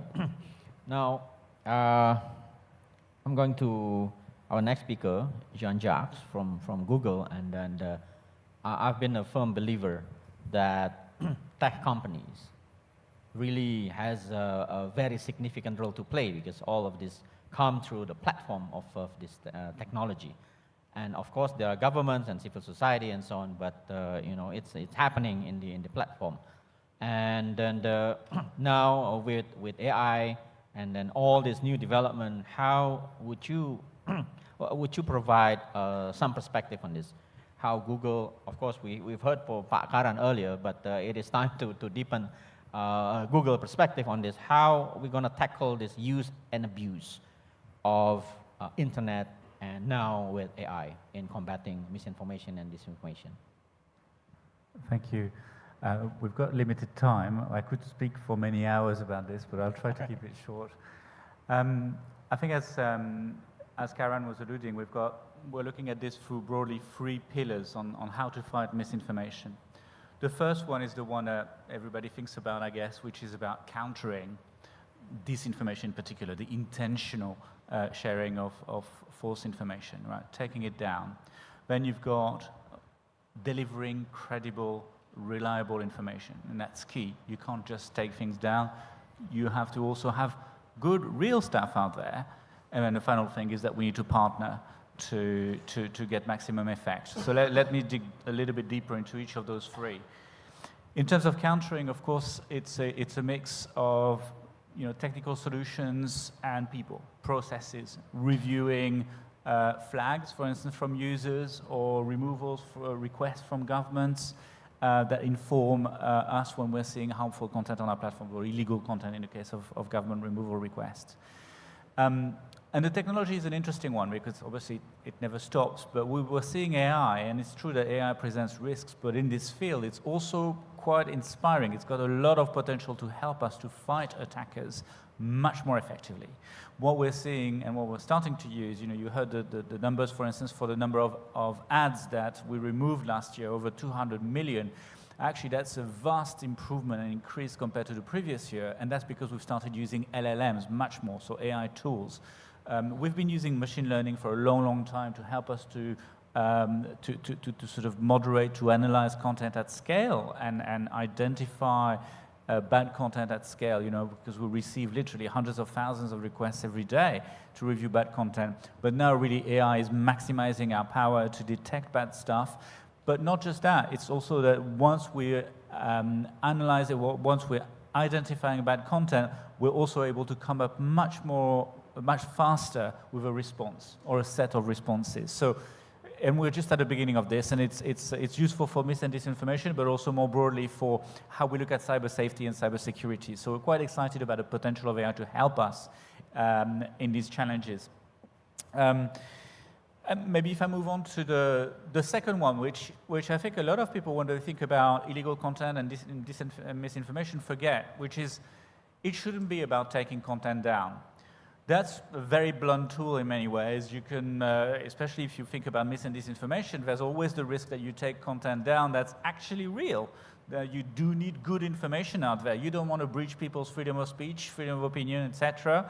And perhaps overall, more importantly, you will only win this fight against bad actors who are spreading disinformation if there is good, reliable, authoritative information out there.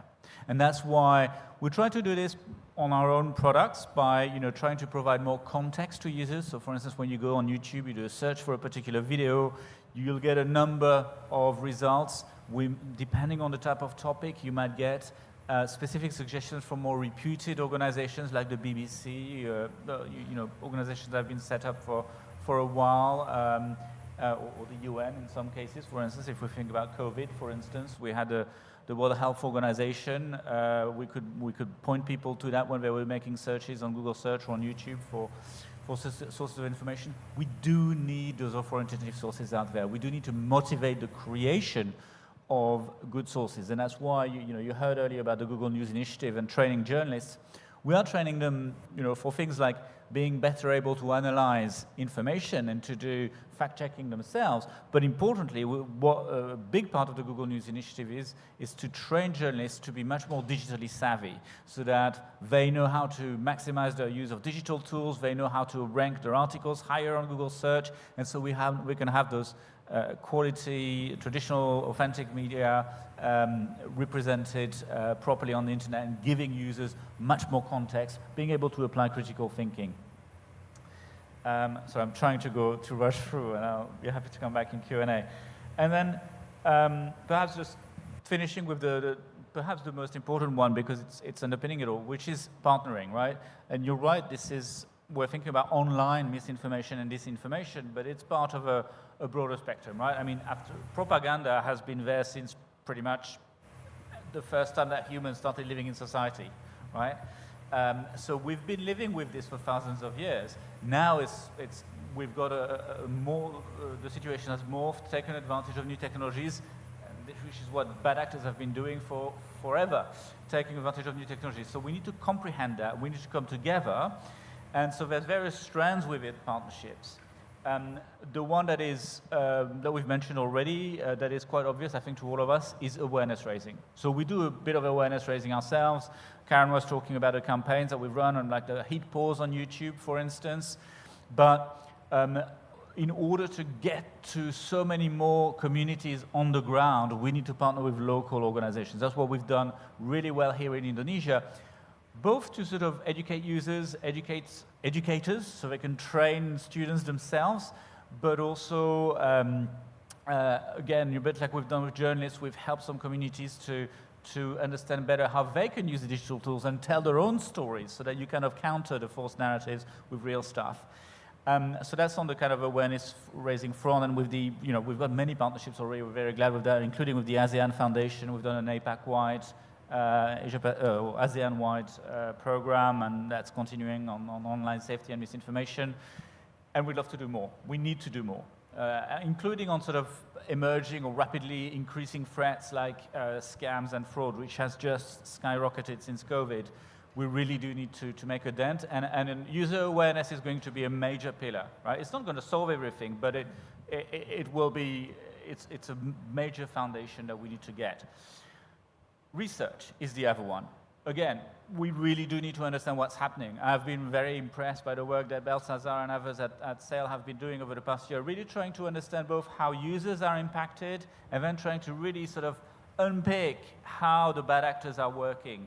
Because the best way we understand how they're working, the best we'll find the right inflection points for us to counter the problems. And same thing with the related problems of scams and misinformation. And I'm really glad that SAIL is starting this new research work stream that's going to look at deepfake and scams, so we can really understand how the bad actors are working technically and also in terms of spreading their bad messages, and we can, again, find the right ways together to make a dent in it. I think that's probably, I'll just finish off with just a general thing about dialogue and multi-stakeholder dialogue. I think it's well accepted that we need to have a multi-stakeholder dialogue, but I think it's probably not mainstreamed in reality. We need to make it happen much more. So there's a bit with ASEAN. I think we can do more, maybe use ASEAN even more as a platform. I think what we see with Check Factor and similar initiatives in other countries is that the fact-checking organizations, when they're well set up, can themselves become a platform to gather, industries, various government agencies and others. So there's this ongoing dialogue, understanding, and then coming together in practical initiatives. So I think there's room to do far, far more there. I'm really excited about that. And events like this can help us to spur that even more. Thank you. Thank you, Jean. That was Jean-Jacques, Asia-Pacific Information Policy Lead and Global Telecommunication Policy Lead at Google. Now, I'm going to Pak Miklos from he's the Director of UN Information Center here. In terms of setting up global norms and combating this global problem of misinformation and disinformation, could you update us on where are we right now? Are we nearing, to achieving some sort of global norms? And if yes, then what can we do? If not, why and what can we do? Thank you. Sure.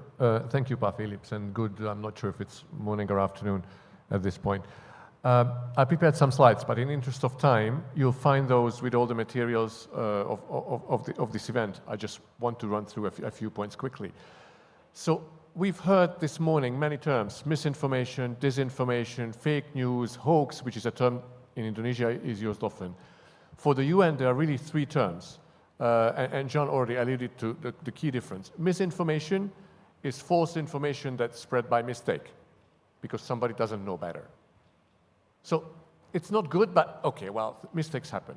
Disinformation is incorrect information that's spread on purpose to cause harm. And then there's hate speech. And hate speech is where really the point is to cause harm, and that's when it is the most important that action is taken. We've also heard from some of the speakers this morning, and also now on the panel, that in ASEAN, just 10 countries, they all have different approaches to this. So imagine the UN with 193 countries. So no, Philips, there are not going to be global norms. Why? Because you know how long it takes, how many years it takes to negotiate a binding international treaty, right? Perhaps some of you have followed the news. Just the World Health Organization has been trying to put forward a treaty in the wake of COVID, and even that, at least so far, has not been possible. So here, the UN has decided not to do a treaty, but instead put forward what we call global principles on information integrity. These are best practices that we hope, many governments and then also platforms and media organizations will sign up for. And once they've done that, then, the rest of us can call them to account in case they don't adhere to these principles. For instance, in case a platform does not do enough to combat hate speech. Or if a government uses policies to regulate online safety in order to actually, cut free speech. So there are several principles in these underlying this approach, and the latest I heard, I mean, it's still being negotiated by governments, but it's going to be launched later in June. So later this month, these global principles will be out, and then they will be part of the Summit of the Future, which is this major conference that the UN is organizing for September, to look at the future, the multilateral system governments or countries want over the longer term. So one key, I just want to highlight one key recommendation from these global principles, because that's for platforms. And so much of what we talked about today was for platforms. And that is transparency to data, so that researchers like CSIS would have access for free to basic data on how information spreads via a particular platform. And that this way, platforms could indeed be a lot easier to call into account when it comes to spread of misinformation, disinformation, and particularly hate speech. Indonesia, so what's in this for Indonesia?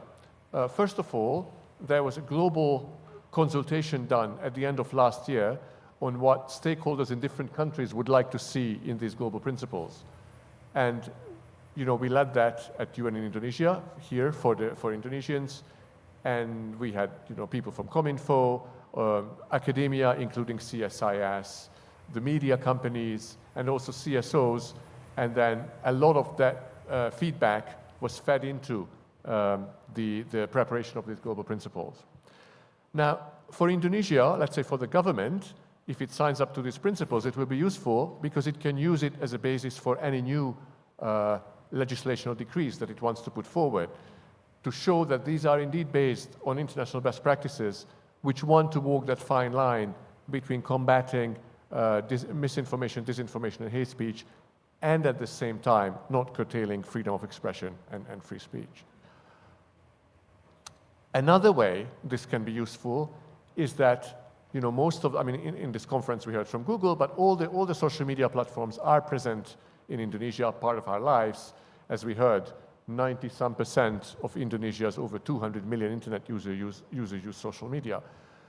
In our humble experience at the UN, many of these platforms have not been very cooperative when it came to combating concrete cases of misinformation and disinformation and hate speech.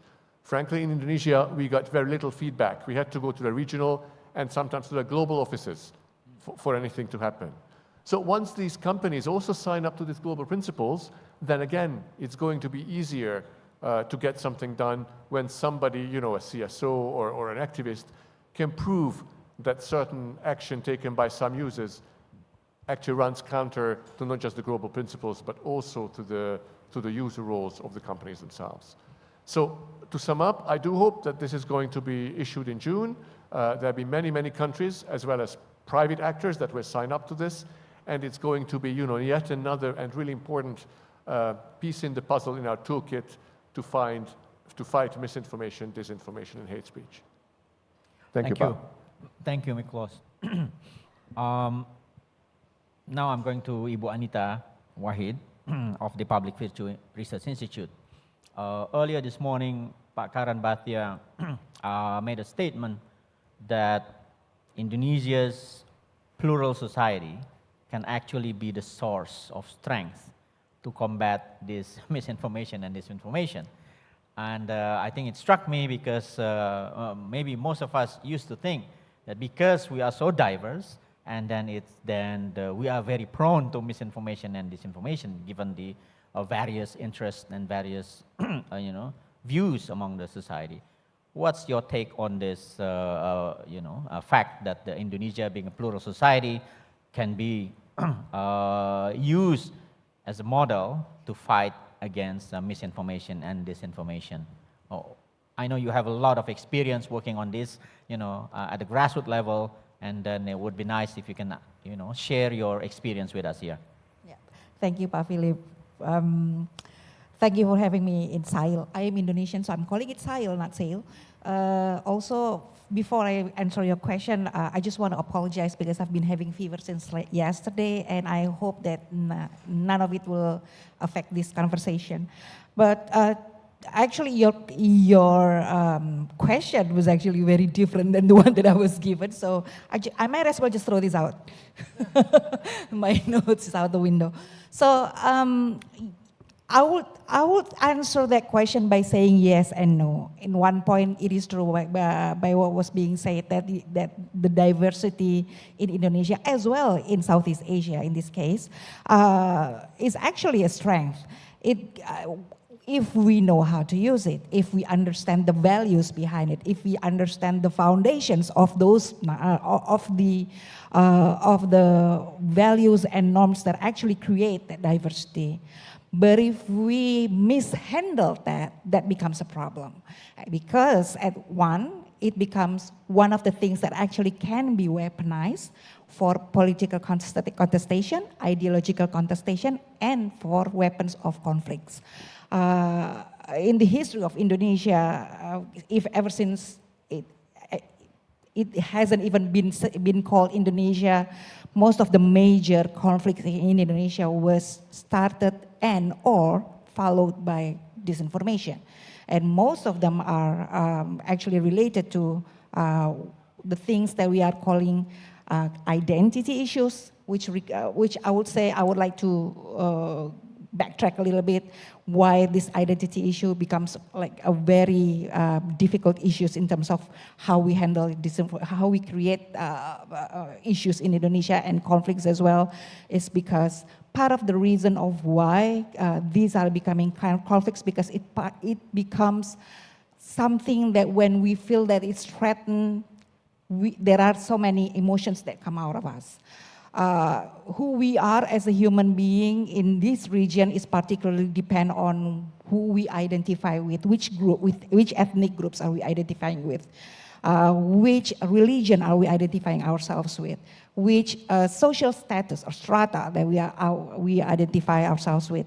And if we feel that there is some sort of a perceived threats towards that identity, then we feel that we are feeling threatened, we are feeling suspicious of others, we are feeling very worried, we are feeling very, very easily angry, easily accusing other people, which in a very complex situations, it's also very easy for us to do actions of othering to other groups.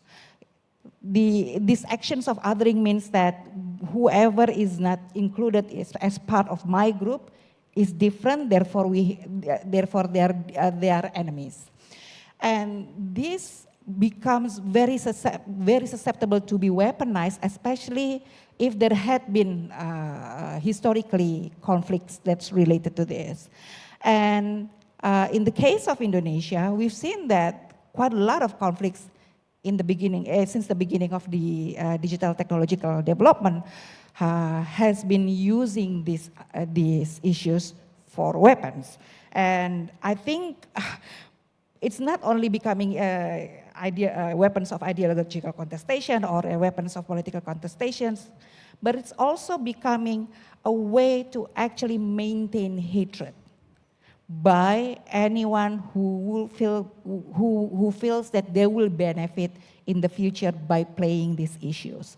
So from time to time, even though it's seemingly peaceful at the surface, but below it's very, very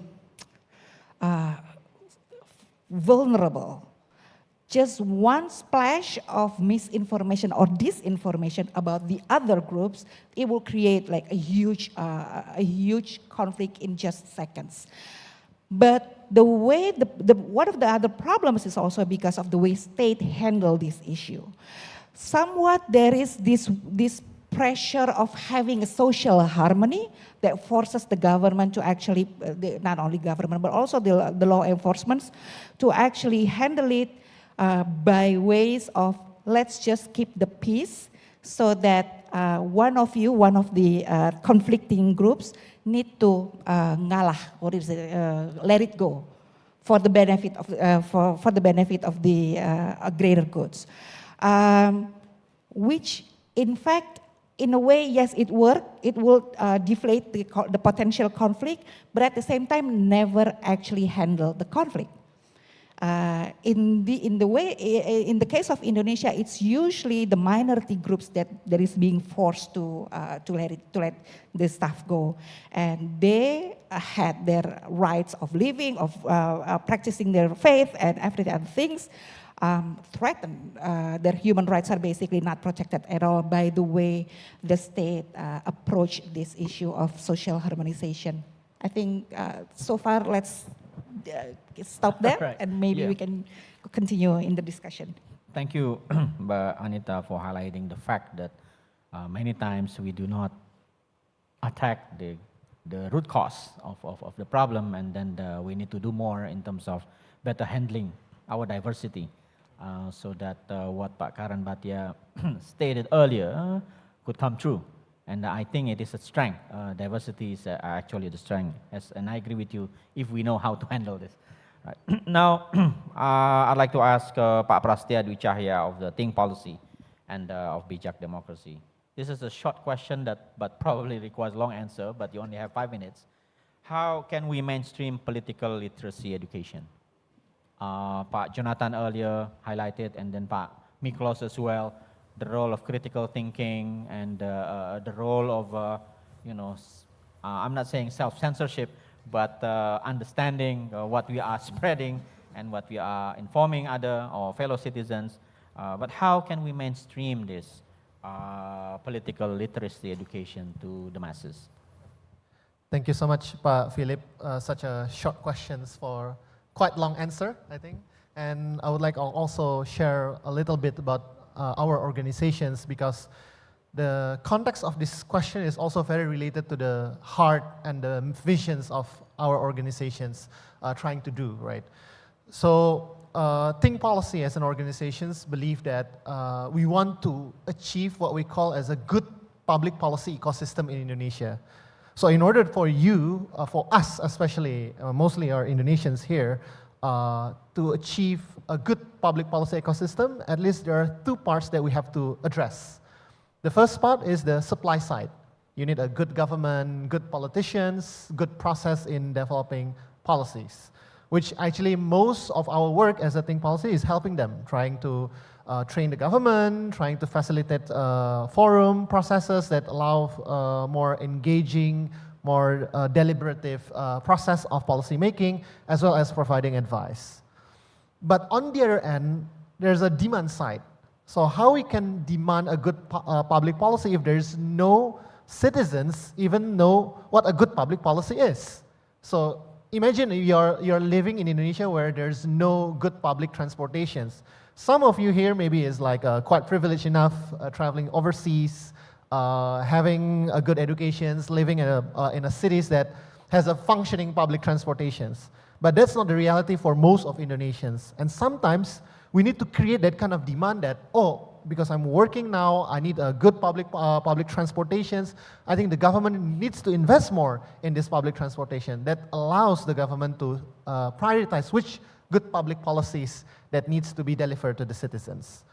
So therefore, Think Policy also created what we call as a bijak movement, or the wise movement. So initially this movement started as a bijak memilih, vote wisely. Then the idea is, maybe it's quite different from what the other speakers talk about. It's not about fighting misinformation or disinformations, but actually picking the right informations for you to make an informed choice. So what we did during the bijak memilih was we created a framework. We call it the 3 steps framework. First one, know what you want. So because we initially targeted young, urban, middle class people, so at least what issues that you really care about. So based on our research and everything, we identified, for examples like the minority rights, environmental issues, workforce, and a couple of other stuffs, right? So after you know what exactly issues that you care about, we move to the which political parties that actually care with your issues. Because now, for example, if we ask many people here, I think the CSIS, I think we use one of the CSIS research as well for the basis of identifying the spectrum, the ideological spectrums, as well as the issues that the political parties care about. So we map those information so people, whenever they try to, oh, maybe I care about environment, so I would like to see which political parties that actually vote for environmentally inclined bill in the parliament. So after that, we created the third step is on the presidential candidates. Which presidential candidates that actually care about your issues based on all the research and all the verified informations that we can get from the internet as well as our partners. So those three steps actually are helping us to create what we call a movement called Vote Wisely or Bijak Memilih. So you need to vote based on what you know, what you care about, so you can make an informed decisions based on the information that is verified as well as can be accountable. So we initially thought that, well, maybe only 5,000 people or 10,000 people will visit these websites because we don't really think that we can fight the huge amount of disinformations or all the gimmicky content that will circulating around in the social media. But we were proven wrong. So we got like around for several months when we start launching all of these features to the public, we got around 11 million visits, 1.5 million unique users actually visiting and using this website to help them to get an informed choice. And you know, like Indonesian culture is SKS, you know, sistem kebut semalam. So the night before the elections, like there's hundreds and thousands of users actually visiting our website to at least find out which presidential candidates or political parties that we should vote. So from this experiment, from these iterations, we decided to, of course, if we want to create a good demand of public policies, we cannot stop at elections, right? So we need to build further on this movement on how people can get engaged in a more informed way in the policy-making process or in the political process. So that's why we created what we call as a bijak demokrasi, as a consortium-based movement that try to invite all the organizations, profit, non-profit, who cares about democracy and well-informed citizens on how we can promote this type of civic activities for people to get a more informed choice in their political activities. So this bijak demokrasi consists of 4 sub-initiatives. So we call the first one is Bijak Pilkada. So we try to replicate what we did during the Bijak Memilih to the regional level. So we select around 10 or 20 priority regions, as well as there's some kind of features that allow maybe to get informations in one way or another for the rest. The second part is Bijak Memantau, or to monitor wisely. So once the new government being elected, we want to create a dashboard, a website that allows to track what policies they already promised and how they're being delivered so far. So we can have like a complete picture on the government performance on the key policy areas. The third one, we got the Sekolah Bijak, or the wise school. So we try to use our online learning platform so people or like activists or researchers or the citizens who care about the issues to really learn and have a deep dive of the various public policy issues so they can engage more actively. And the fourth one is the Komunitas Bijak. So this is the broader community to work, discuss, and have this kind of movement on a daily basis. So if your question is about how we can mainstream this political literacy, is what we did was through a different means. I think the first one is try to create what we call as a fact-solid website or platform, which the information is can be held accountable, so people can access, criticize, can look at, can refer at whenever they want to do some kind of actions. Initially, we did through this Bijak Memilih is provide this political candidacy informations, right? But throughout this Bijak Demokrasi, when we got this Bijak Memantau and other Bijak platform, we want to invite as many as people to really use this platform to get an informed decisions on whatever political activities they want to do. But of course, for the greater goods of the country. I think the first one is that. And the second one is to create an ecosystem of learners and also a strong community who believe in the cause, right? So that's why we move towards a consortium-based movement that allows many different parties to get invited and can collaborate on this platform to use this as a, maybe you can do the offline activations, you can do like seminars, engagement, workshops, and everything as a tool at your disposals to create this kind of literacy, political literacy at a larger scales. And I think the third one is on how we can invest more, of course, in the educational tool, right? Like for example, I told you about the Sekolah Bijak as part of after you get aware, after you get engaged, and then you get to learn on the various policy issues so you can get engaged in these political activities in more meaningful way. And I think I would like to close these notes to, I think we had internal discussions with our brain trusts as well as with our advisors on, because the way that we did and organized is trying to fit into the semangat zaman or the zeitgeist where we are governed by the algorithms, by the FYPs, and all of this social media trying to push us off the contents, right? And the way that we try to work on that is through equip people with the skills, equip people with the knowledge, equip people with the community so they can better consume those informations, right? But maybe there's like a new game that we have to think about on how the information should be presented to the people, right? Because this is beyond our control as the one who do the political literacy education program and activism. I think that's the questions that we can ponder upon, especially because we try to deal with the short attention span. We deal with a lot of, for example, FYP and stuff, which I think is very difficult for us.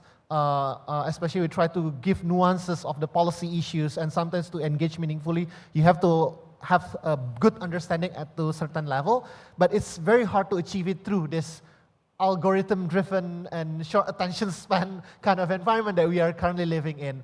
But I think this is something that we can discuss further if any of you try to join the Bijak Demokrasi movement. Right, I think that's my question, that's my answer, Pak. For fascinating work that Think Policy have done. Now we have one discussion, and I'd like to ask Pak Andy Bayuni. He's on the Meta Oversight Board and well-respected senior journalist in Indonesia, previously held position at the Jakarta Post. Could someone provide microphone to Bang Andy Bayuni? Oh, you've got one. Thank you. Like our speaker, you only have 5 minutes to comment on this amazing thought from our speakers on the stage. Pak Andy. Thank you, Phillips, and thank you for very wonderful presentations. I think everyone gave suggestions on how SAIL can move forward with policies, with research. I just have 2 short comments. One, something that I think Jean-Jacques mentioned briefly, but I thought I'd like to emphasize. It's about the freedom of speech, which has been discussed, but not extensively, but I think it's important when we talk about internet safety and freedom. And the second point I want to make is about the Pan-ASEAN collaboration on fighting against disinformation and misinformation. Now, I think freedom of opinion and freedom of expression is very important. When we talk about fighting misinformation and disinformation, we should not also forget that we should protect free speech, right? I can tell you from my experience at the Oversight Board of Meta, I'm not an employee of Meta. It's an independent oversight board. And in Meta, I think we found a lot of over-enforcement and a lot of under-enforcement.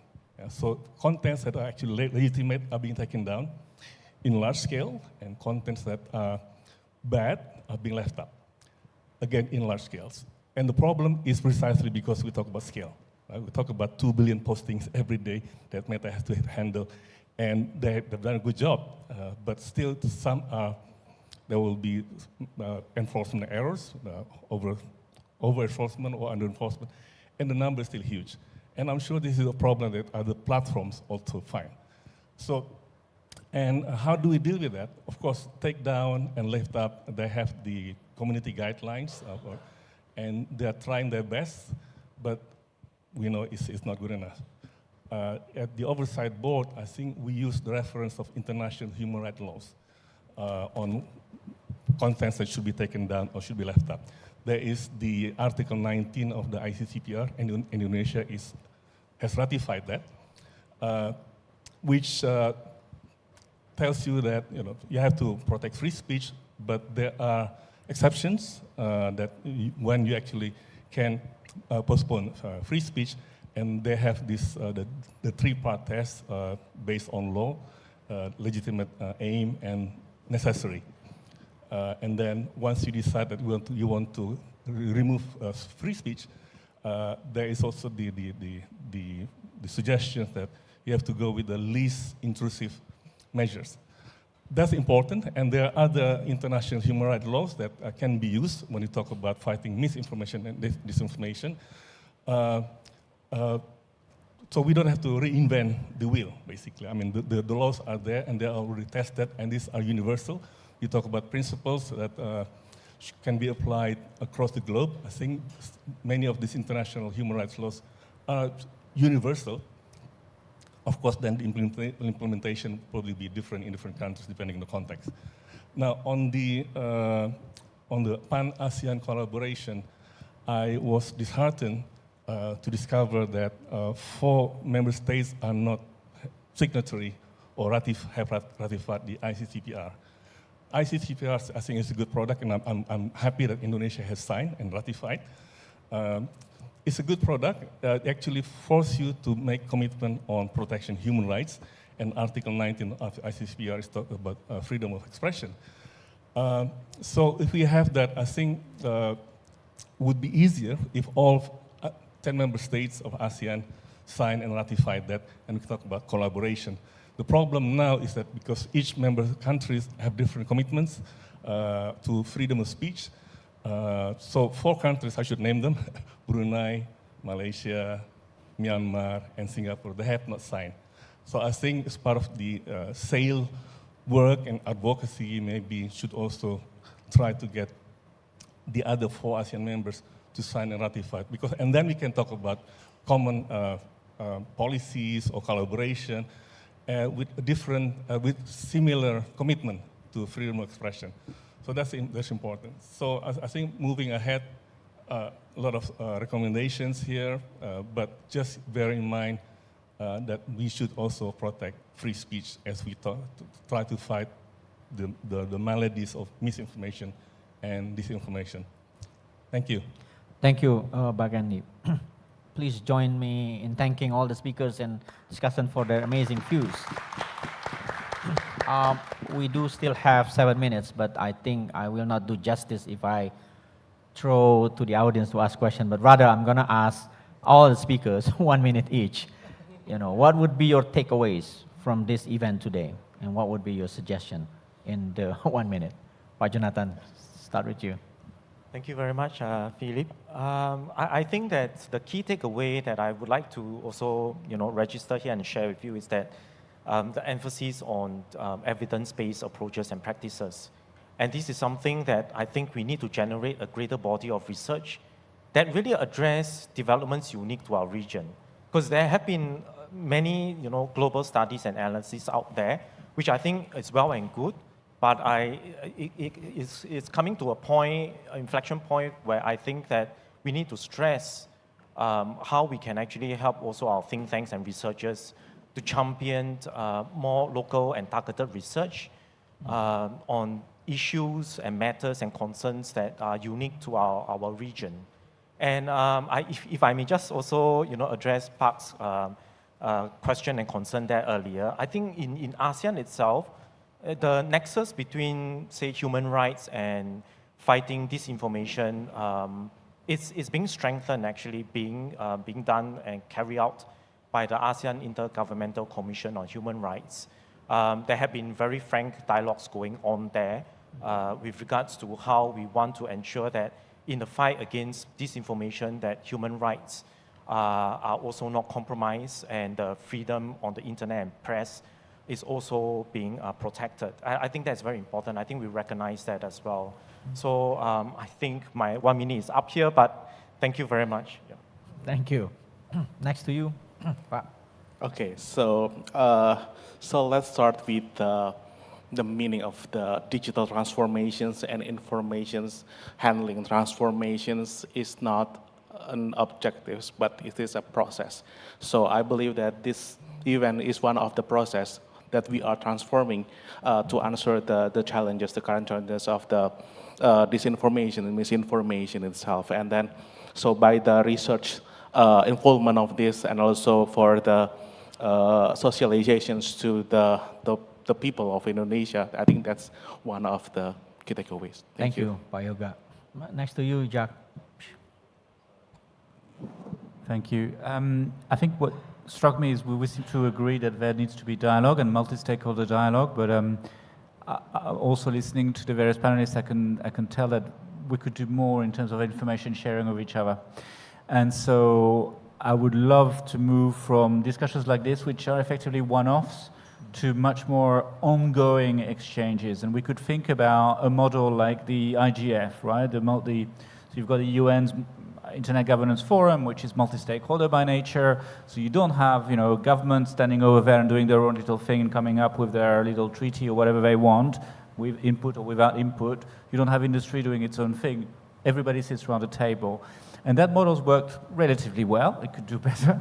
But the good thing is that it's also trickled down to both the regional level with the Asia-Pac IGF and then national level. We see that with the Indonesian IGF. And I wonder if maybe we can think of doing something like that. We've got the ASEAN platform, and I think maybe we can see how we could make this even more successful, regular, etc. But I think we do need national platforms as well, so we can have action at the local level. So I hope we can build on that in coming months. Thank you. Thank you, Pak Jean-Jacques. Pak Miklos? Thank you. To me, the most surprising figure in the presentations we heard today was that 24% that CSIS mentioned, only 24% of Indonesians check before they forward any information. Now, I think we don't mean fact-checking because, of course, people are not going to be fact-checkers, but just to do a simple Google search, right? So what can we do collectively to increase that number? To have what kind of education, communication, all that, all the stakeholders who are here today, if we could work together to get more people to do that. Because in most cases, this disinformation and hate speech is actually passed on as misinformation, right? A lot of the people who are conveyors of this message believe it to be true. Only the originators had sort of the bad intent. So that's one thing. The second thing is just how quickly time passes. Jean, you mentioned about WHO's content during COVID that, Google then put on the top of all the searches. And yeah, COVID seems like another era, but it wasn't that long ago. Whether these kind of partnerships are possible in so many other areas, again, for everybody to work together and get somewhere. Because if only we could make those people who spread the disinformation insignificant, it wouldn't matter. I mean, they can have thousands and thousands of pages of this, millions, as long as nobody gets to them, tough luck. We are not there yet. Thank you, Miklos. Mbak Anita Wahid. Yeah, I still believe in diversity, that it is a strength. And I still believe that we can create a lot of greatness based on diversity, because by the nature of diversity, it means that we have much more options to choose from, which means that we have quite a lot of possibility to explore. But if we want to start using diversity as strength, as a foundation to build a greatness, then we need to look at it seriously, not on the surface level, not only on the surface level, but actually really build the foundations of what it means to be a diverse nation, what it means to be part of a small community, but also a bigger one, what it means to be to have a connection between us as a group, as an individual, and as a nation, as a society, and what it means to actually have a really strong bond with one another. Actually, if we can create that in Indonesia, in other Southeast Asian countries, then we become much more resilient towards disinformation and hate speech. That is actually one of the things that we can approach for our resilience towards other types of malicious intents within the digital sphere. Thank you, Mas Pras. Okay. The last 20 seconds. 20 seconds. So I think the ones, like Pak Miklos, I think the one graph that strikes me is the number of people who verified the information is very low, considerably very low. And the second one is how correlated disinformations with the trust in democracy. So I think the key takeaways that I see from this event is whatever activisms, political activisms, or whatever promotions of good things that we want to do in life, or in Indonesia in case, or in the region, we are still bounded by this reality of not a lot of people actually verifying facts. And second is how correlated our way of consuming information with our trust in democracy, in our society. So I hope that we can collaborate more and foster a healthy way of consuming informations, because if we can invest in literacy, in the culture of good information consumptions, in a culture of good information generations, I think it will help us in the long run to better having a healthy, trusting society in the future. That's all. Thank you.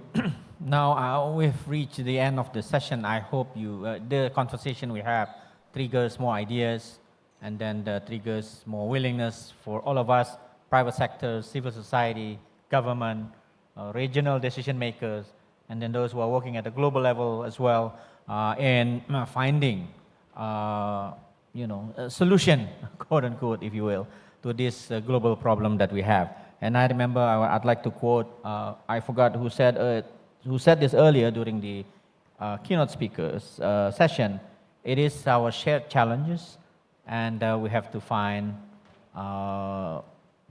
joint solutions, because no countries can solve this problem alone. Thank you very much. Please give a round of applause once again to our speakers, and I return the microphone to our MC. Thank you. Thank you so much to our moderator, speakers. Please remain on the stage to take a group photo together. Please kindly stand up to take a picture together. The photographer, please on your position. And to all speakers, kindly look at the center of the camera. We are going to take a picture twice, like before. The first one is the formal pose. 1, 2, and 3. And the second one, free pose as you like, please. 1, 2. Okay, so we would like to invite to join us on the stage. Okay, Bapak, please join us on the stage. Thank you so much. Okay, the first session. Okay, 1, 2, and 3. Second one, free pose, please. 1, 2, and 3. Okay, please give a big round of applause to our moderator and to our speakers. Thank you so much, Bapak Philips Chevermonte, for being an amazing moderator for today's event and for the enlightening session. Thank you so much, ladies and gentlemen, for taking time to join us today and participating this exceptional event. And I believe we have gained so much information, insights, that I believe that it will be beneficial to each and every one of us. So, for this information, this seminar is hosted by Cyber Internet Lab and the Department of Politics and Social Change at CSIS in partnership with Google Indonesia. We extend our heartfelt thanks to all our distinguished guests for attending today, and please stay updated and connected with SAIL future initiatives in the coming year by following us on social media and visiting our website at Cyber Internet Lab. So ladies and gentlemen, please we close this event with a big round of applause to SAIL Dialogue on Internet Safety. Thank you so much. I'm Suci Bhatia and wishing you all have a good afternoon. Bye-bye.